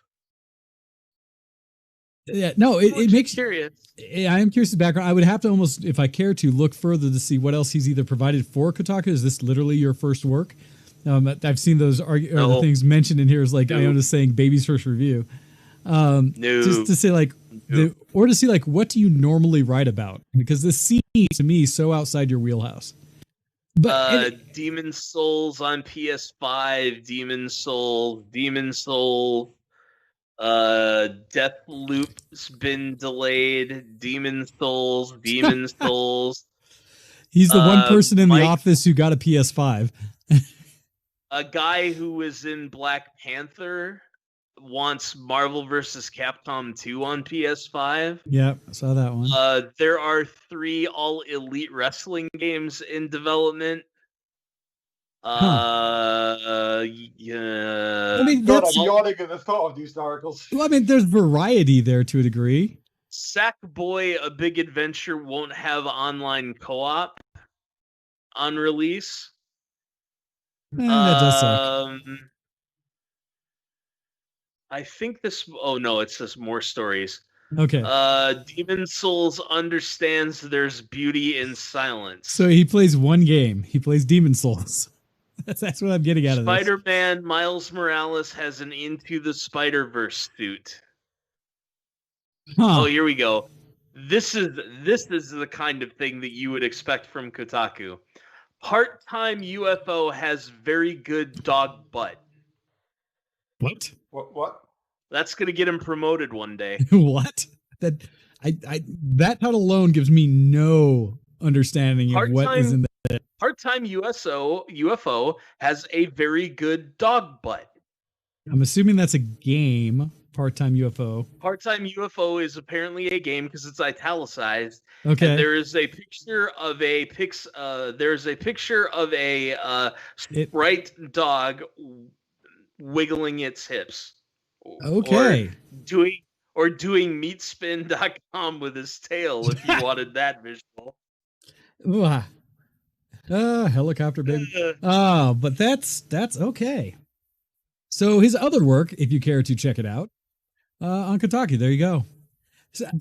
Okay. Anyhow, I would be curious if I actually had the self-flagellation kind of interest of reading the rest of his work to see if it is in the similar style of self-deprecating, I'm terrible at my job, please fire me, as his style.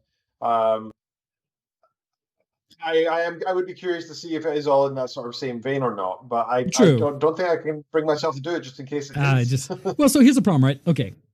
The start of this paragraph was a challenge. I actually think the rest of this specific paragraph is good and is a legit trying to sum up things to a degree. Because he says, it's as good a video game console as there has ever been. The combination of ultra-high definition video, increased frame rates, high-end graphics techniques like ray tracing, and the lightning-fast SSD make it feel like a real deal next-gen successor to the PlayStation 4. And if you're not ready to give up on the previous console, the PlayStation 5 reliably runs a vast majority of the PlayStation 4's library, with many of those games receiving upgrades to fidelity, frame rate, and loading times. To me, that is a solid, summary of what you were talking about. In general, this is a good thing. Okay. Give him that. Yep. This is his but doesn't really matter paragraph. That should have been the lead. That should have been the lead.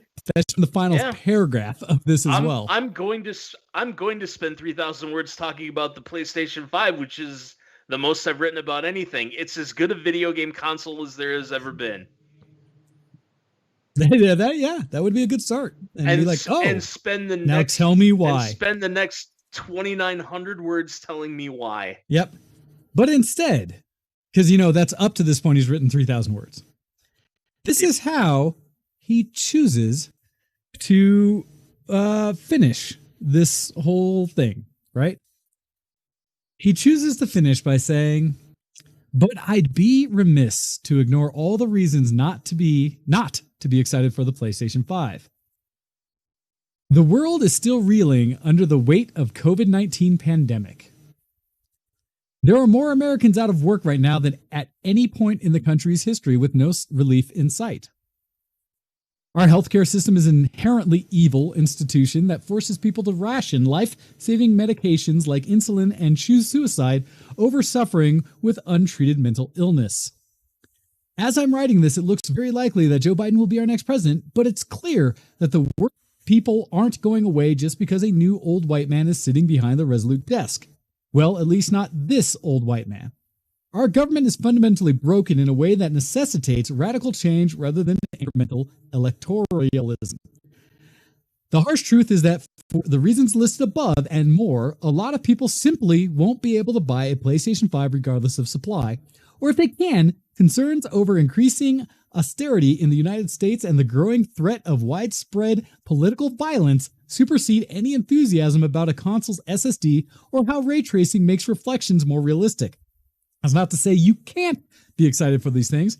I certainly am on some level.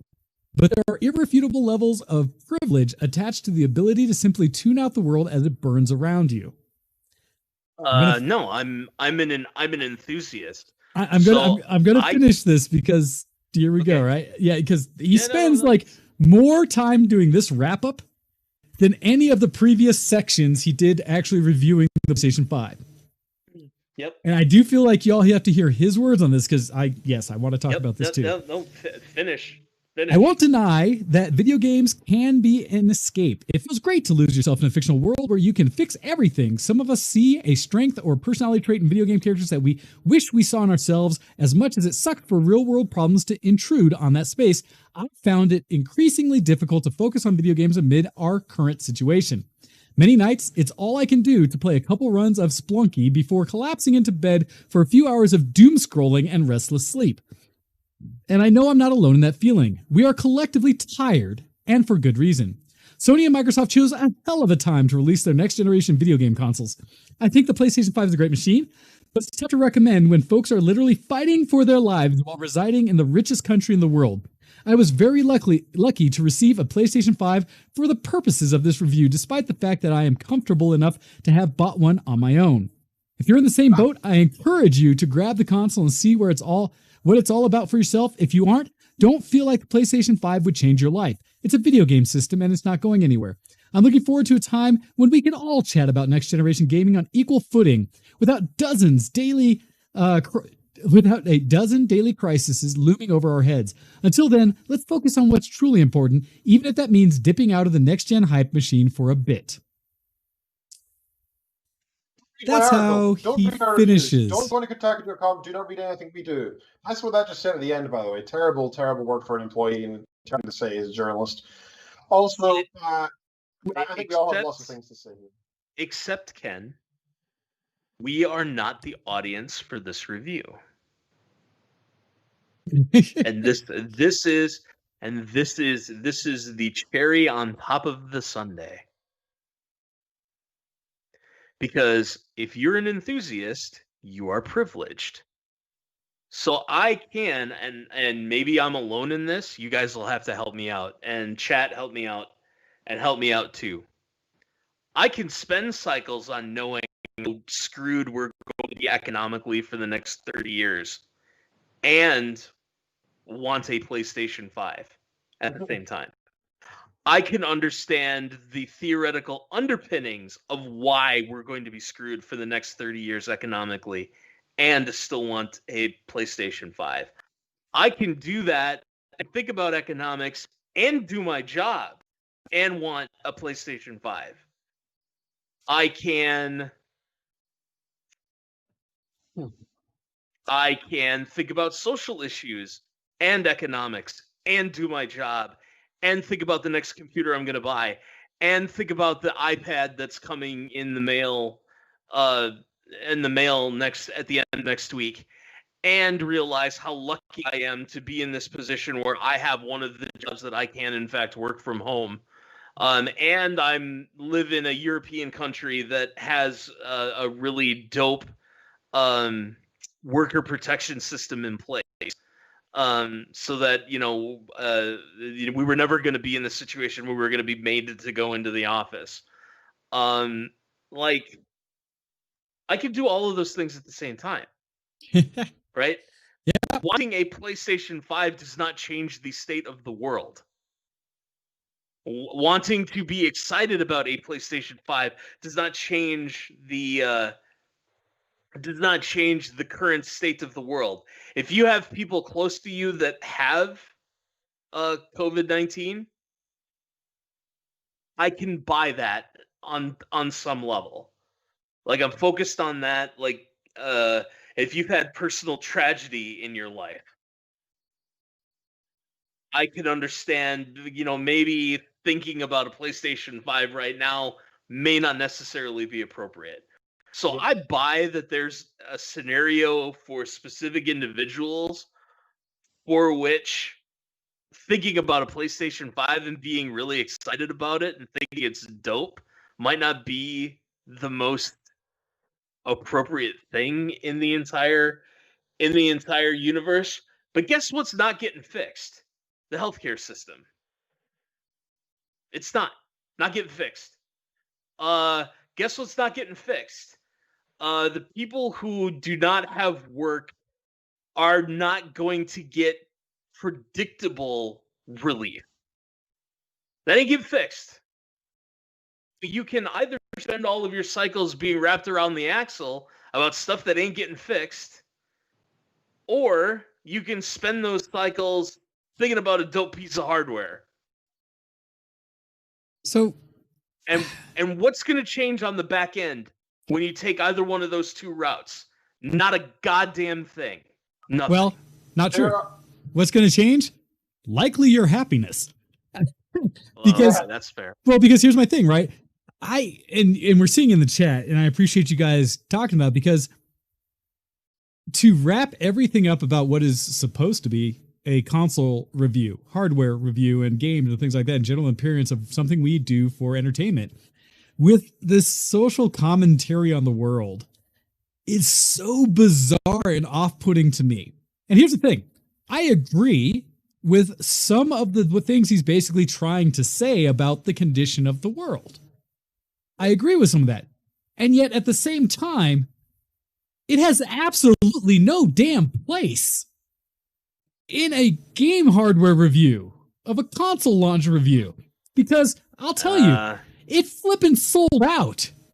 So you're telling me it's not something people should be worried about or care about or whatever? Like there are people lining up to buy $1,000 video cards right now and selling out instantly. People sold out of the 3090, which is a freaking $1,500 video card that barely performs better than the 3080. But unless you're doing 8K video rendering or gaming, it doesn't even matter. And people still bought it for the flex.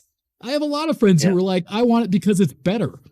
And so, you know what? Yes, people are suffering. The world has some challenges going on, but guess what? There's a lot of people in the world, and they all have various levels of what they're dealing with. Also, from what I've experienced as a gamer and inside, and what I've seen on social media from everyone else I know who are gamers, they've been loving all of this because it's the distraction they need to still find joy and happiness in their lives. That so many gamers have survived this kind of challenge about what the world is doing, about lack of external socialization that's been going on, by gaming. And a lot of people, because they're not spending money, I think this was said much earlier in our chat by Ionis or someone else, by not going to the pub every other week and spending hundreds of dollars, they actually have found themselves in a position where they can go out and buy a console at launch right now because they've saved money from not doing other things outside and activities they've been doing because they used to, right? The concerts I would otherwise be going to, the various restaurants I would otherwise be visiting on a more regular cadence and things like that because I'm not able to.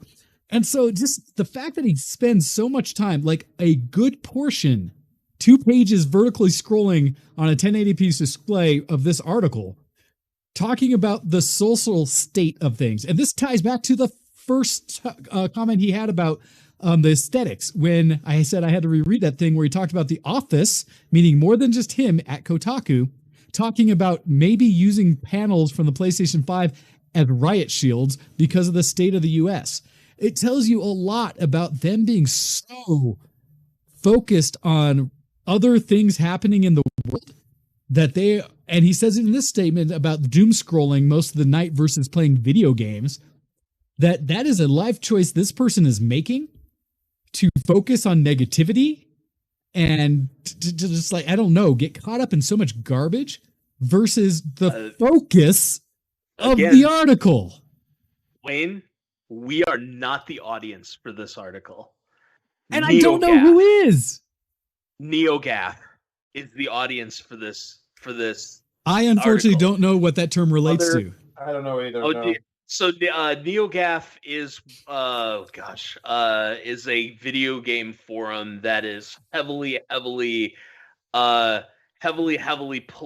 moderated on political policy.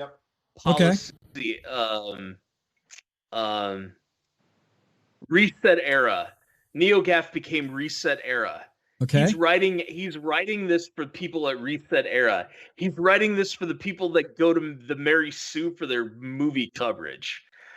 He's writing this for the people who go to the other family of Main Street. He's writing this for the Amazon reader, which ain't us. I agree. Or the average RPS reader, or the average Destructoid reader, or the average Recode reader. The average Ars Technica reader. It's not for us. In fact, I'll go so far as to say now the average Wired reader. Because Wired's turned into a dumpster fire in the last 10 years. I agree with a lot of what this guy says at the end. I really do. I think that some of the things out and the challenges we're going through is not a bad thing to necessarily acknowledge. But I do agree that his viewpoint is entirely stinted and actually bad for their business. Right? I mean, I would think so. Saying that we don't play video games. It's a video games journalism website, apparently. I disagree, Ken. I disagree. I mean, you're saying Kotaku's actual audience. No, this last 8 paragraphs is playing to the home audience. Because everybody who was a gamer that used to write Kotaku left 6 years ago. Like, they started reading TechRaptor and Niche Gamer and a handful of other websites that erupted out of a consumer revolt because these guys wouldn't talk about anything. Right? And you get stuff like this. I don't know. I think with the history of Kotaku and the people who used to work there or anything like that. All I know is that what this guy has said at the end is almost like the opposite of Epicureanism. It's this viewpoint of don't take happiness in the little things. Instead, be sad. Feel terrible. Do not give yourself time off. Take that mental load and feel bad about it into the evening. Everyone should just doom scroll. That's not healthy, man. No, that's just not healthy for anybody in this situation. It is I think so whether you're in the worst bad position or the best, I think everybody can take some time for themselves and play some video games and splurge on something that if they can afford it, something that they can enjoy. Why not? Why not? Right? Well, I don't think that point of feeling eternally bad for other people that are around you and never enjoying it yourself is a very noble pursuit that achieves nothing. When was the do we know roughly when the PlayStation 5 was announced? Oh, announced? That was it beginning of the year or even last year? I'm trying to remember. I thought it was last year, yeah, but it was a long while ago. Oh, yeah. Okay, let's for argument's sake say January 2020. You have had, if you're an individual and you absolutely had to have, actually almost exactly a year, or wait, no, is it? Yeah, almost 2019. Yeah, anyhow, so a year ago. Okay, so let's say a year, just for round numbers, right? 52 weeks in a year, $500 price tag for the PS5 with a hard drive. Yeah. Yep.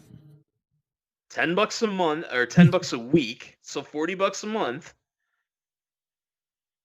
Gets you there. Yep. I agree. I'd say the majority of Americans can afford that. I could find $10 a week. I could find $10 a week when I was working a crappy blue collar job, and well, it's I guess apples and oranges because it's Norway, but still, yeah. I could find. I'm sure the average. Sure, there are going to be lots of people who can't afford it. I'm not going to say there are, but I'm saying at least 50%, 1% of Americans can afford to put $10 a week aside right now. I mean, yeah, there's a lot of people who can't, especially with the rising unemployment through COVID, etc., and that's horrible. But that doesn't mean that they should not have any fun and are not allowed to enjoy themselves either. I'm just curious as to what the rate is right now. Oops. For minimum wage? No, for unemployment. Oh. October 2020. My camera's doing weird things. No, Sorry I'm doing weird y'all. things. That's me. Oh, that's you?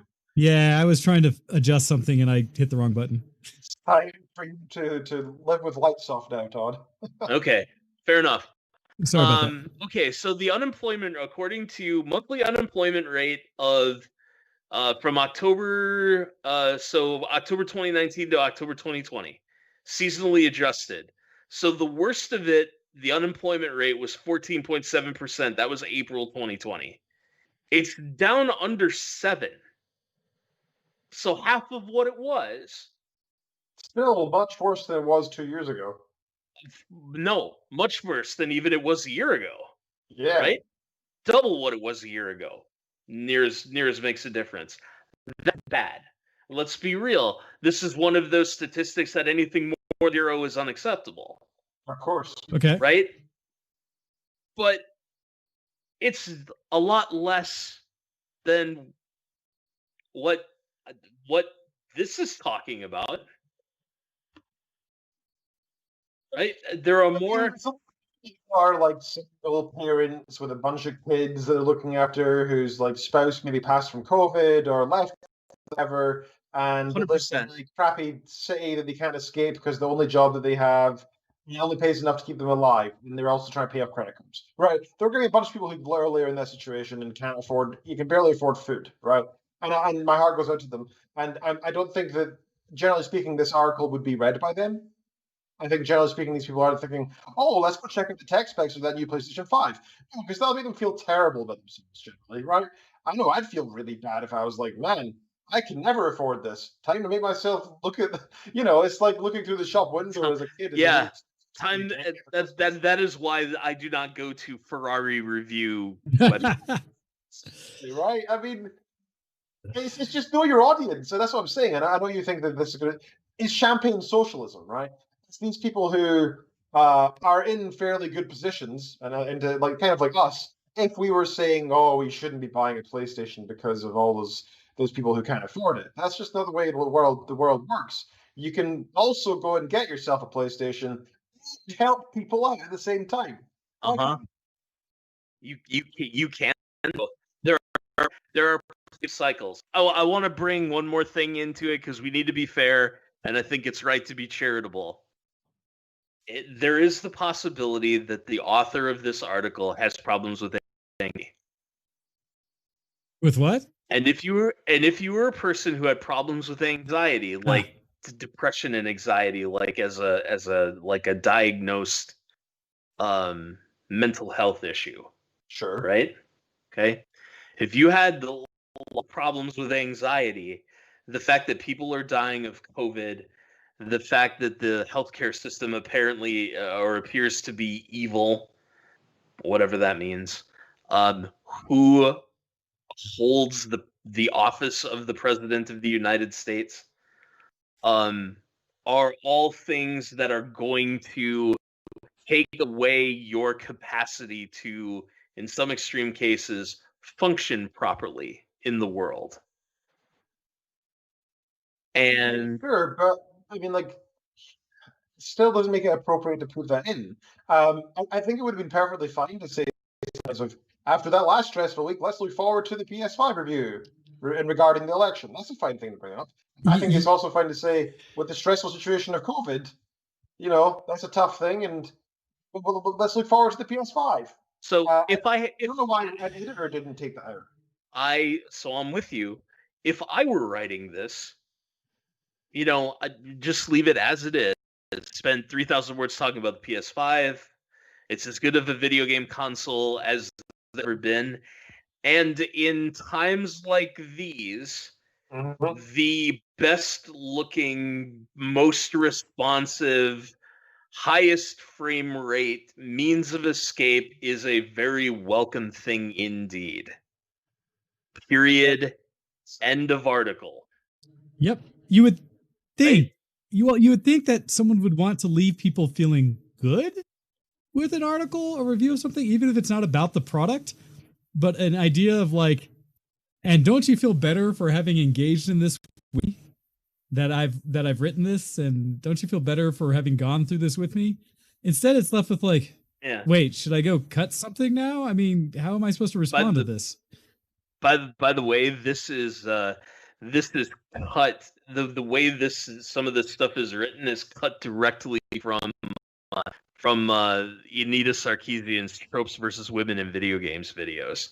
Oh, like this whole there's a whole bunch of terrible things, and you should but it's totally okay if you like this thing. I'm gonna tell you why Miss Pac-Man is sexist, but it's totally okay if you like her.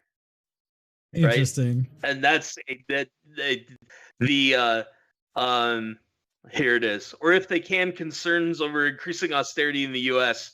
and the growing threat of political violence supersedes any enthusiasm about the console's SSD increasing makes reflections more realistic. That's not to say you can't be excited for those things, but there's an irrefutable level of privilege attached to the ability to simply tune out the world as it burns around you. Yeah. Right? That's that particular bit, those 3 sentences or whatever that I read, I almost directly, like nearly a copy paste from some of critical review or critical theory review related content creators and so on that you'll see. Like, this thing is terrible, but it's totally okay if you like it. So yeah, I don't know. So you I guys, see where you're coming from.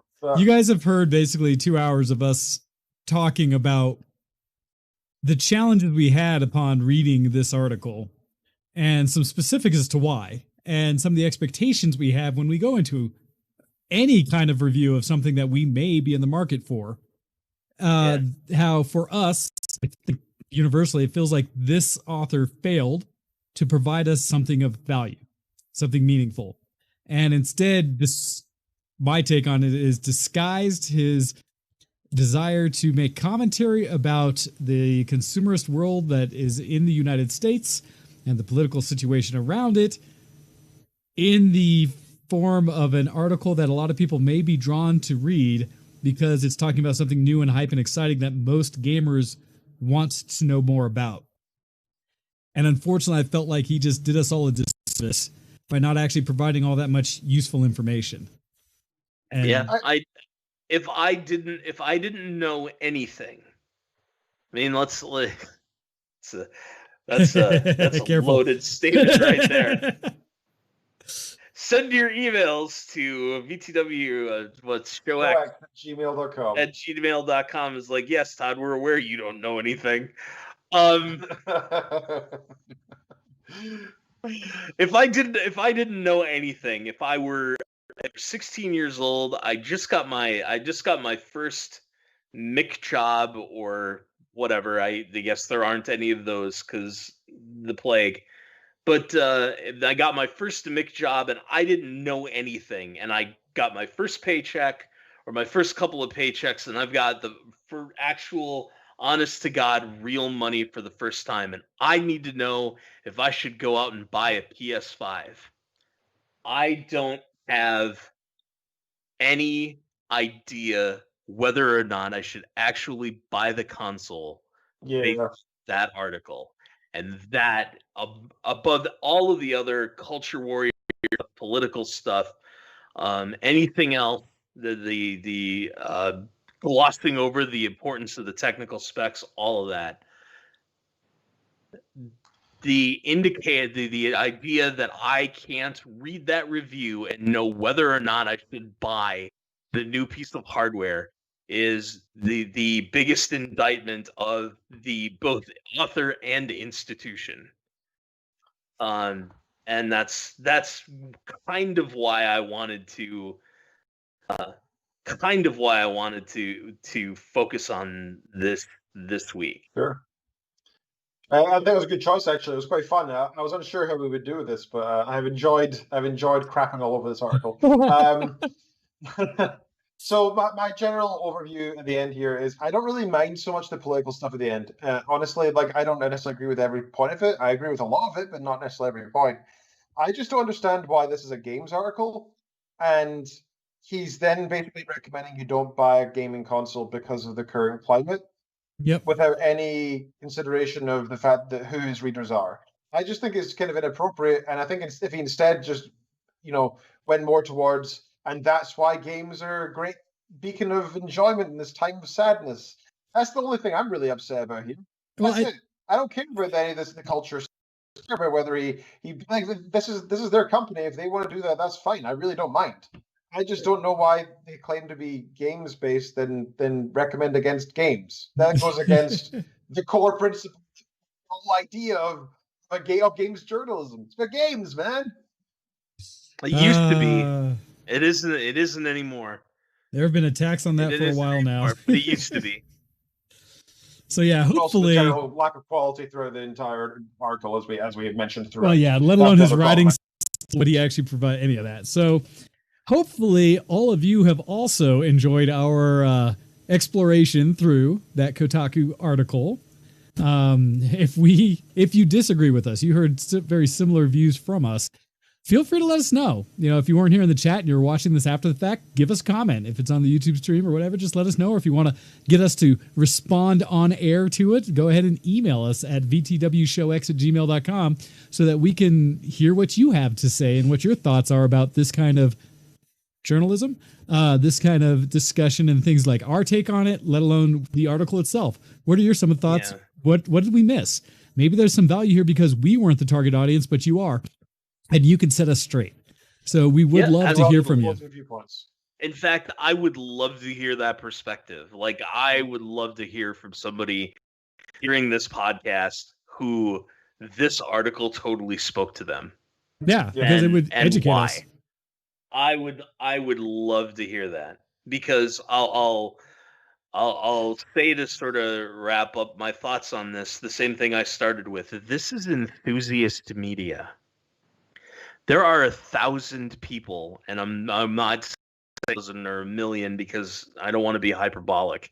There are 1,000 people who would kill for that slot to be able to write about video games and consoles and PC games and new hardware. And you know, as a media consuming public, we deserve better. Yeah. And that's why, generally speaking, like, you're paying for this article, believe it or not, with your clicks and your views. So let's just quickly, before we go off here, because we are at the end, let's just briefly mention what alternative websites you would personally recommend to, say, Kotaku, to consume some gaming journalism. Sure. So I'm biased. I wrote for Tech Raptor for about 18 months in late 2014, all of 2015, and a little bit of 2016. They're pretty good. Niche Gamer was also pretty good.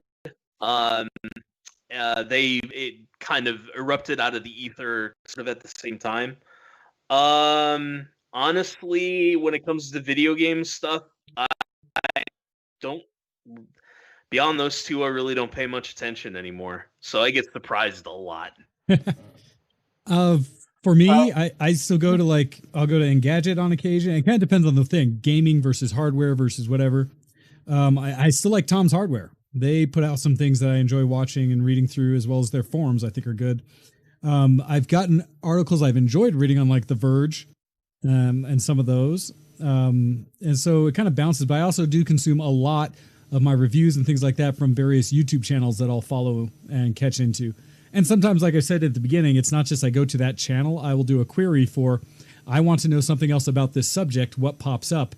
And I will give credit based on number of views, based on generally the first look. I'll admit there is that initial look to the page, like, does someone have a quality camera? Is somebody showing game content, whatever? And go from there. And we'll see. And then there's some that I start to gravitate towards. I noticed that's good, actually, saying he reads Steam reviews. I actually do, much like I do Amazon reviews or whatever reviews that you run into anything you're about to buy. If they're on their site, I will click through and look at some of them to decide if it's worthwhile. And I try to look for specific wording. That's a good point. For me, I tend to look at Reddit for most of my news and such about gaming and reviews. I like, because people post, often just general users post long form reviews that are often very well constructed, and the ones who, you know, generally either agreed upon or are well written or particularly funny will rise to the top, right? And I find generally whenever I find this with a lot of topics, actually, not just games. If I'm looking to learn something about something, I'll often type in the search term followed by the word Reddit, so I can hear a variety of people's opinions on it. And it's often quite interesting because you'll hear quite divisive and separatist opinions, right? You wouldn't just all get the same stuff over and over again. You'd actually get quite a number of from different sources. And that's the good thing about something like Reddit is you pull from various sources.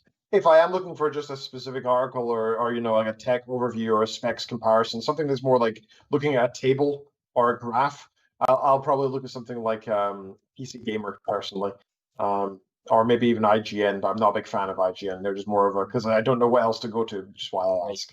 Right. So Actually, Ken, I could use your help, maybe in the Skype chat or the Facebook Messenger thing that we got going on. Send me some places of Reddit that you would like to go, because I have a real hard time separating chaff from wheat. And so Sure. knowing where to look would be dope. Ken is better at that than absolutely. I, because I have like Star Citizen Reddit, ShowX Reddit, and like 3D printing Reddit. And that's like it. I have like 500, and it changes every other day, honestly. I really, really like Reddit. That would make my constitutional significantly more interesting. I'll say that. You're completely correct, and I think that's one of the good things about these community-based. I'm just going to call it community-based media that you see, which is Reddit community-produced content. Is you do seem to have there is some kind of group thing going on, but you see different opinions as well. Mm-hmm. Okay, with that, can I do the spiel? Yes, you may, sir. Feel free to start to lose some blood. You have been listening to ShowX live on twitch.tv/VtWShowX. Thank you so much for tuning in today, folks. We tried something new today again. We're also welcome to our feedback on this. So that would be feedback on the review that we did of a review. So that's always welcome. Review over review. Exactly. You can also support us in a huge variety of ways. You can, most importantly, spread us around like spaghetti on a wall. Put us all over twitter.com/VtWShowX, twitter.com/DocDead, twitter.com/drkenread, and you can find us there. Feel free to retweet us and share the things we post on those places. And that's a good way for us to get extra friends in here and grow our little community. You can also find Todd's page on Facebook, which is ShowX Cocktail. So that's /ShowX Cocktail. You can also go to facebook.com and search for show space X, and you will find the actual show page there as well. Reddit.com/r/ShowX for where we post stuff about this show, as well as our other show. You can also check us on Instagram. That's VtWShowX, for again, both content from both shows. You can email us into VtWShowX@gmail.com. And you can also donate by clicking the little button underneath this window, actually, if you're on Twitch. If not, you can find us on twitch.tv/VtWShowX, and you can donate there. If you'd rather do long-form donation, we also appreciate that. Patreon.com/ShowX. But most importantly, the social media, guys. That's the thing we're really most interested in. Please be sure to do that. The other thing I should really mention is we have our own other show on Wednesdays at 6 p.m. EST, 11 p.m. GMT. It's called Where My Pro's At. We do book reviews. We recommend beforehand because in the past we've always done a sort of synopsis of the book, but we realized that takes up 90% of the show, and then we only have like 10% of the show to actually do a discussion because it's only a half an hour short content show. So in the future we're going to be doing just discussion as if you already have read the book. Okay. This week we are reading Rebecca by, I am going to butcher the pronunciation, by Daphne du Maurier. Which is a book written in the 1930s, I believe, and is completely out of my comfort zone of the kind of stuff I would read. But that's the great thing about what we're trying to do with this show is we're trying to leave our comfort zone, try things we wouldn't normally pick. In other words, this is not a fantasy book. That's pretty much what I'm saying by the fact it's out of my comfort zone. You can check out all the stuff with what we're going to be reading next and find out in advance, either through Twitter, through Instagram, and also through our Goodreads community, which you can get invite to if you check our ShowX Twitter. You'll see links to it. And with that, thank you very much. We appreciate all you guys listening in. We appreciate all of your support in all the various forms you do so. And thank you both, Todd and Wayne, for being here today and being my buddies and hanging out with me every single Sunday. It's always good fun. Aww. Right. And with that, right back at you. We are out of here today, guys. Everyone, have a happy week. We'll see you next week. /salute. Goodbye. See you next zombie. Zombie.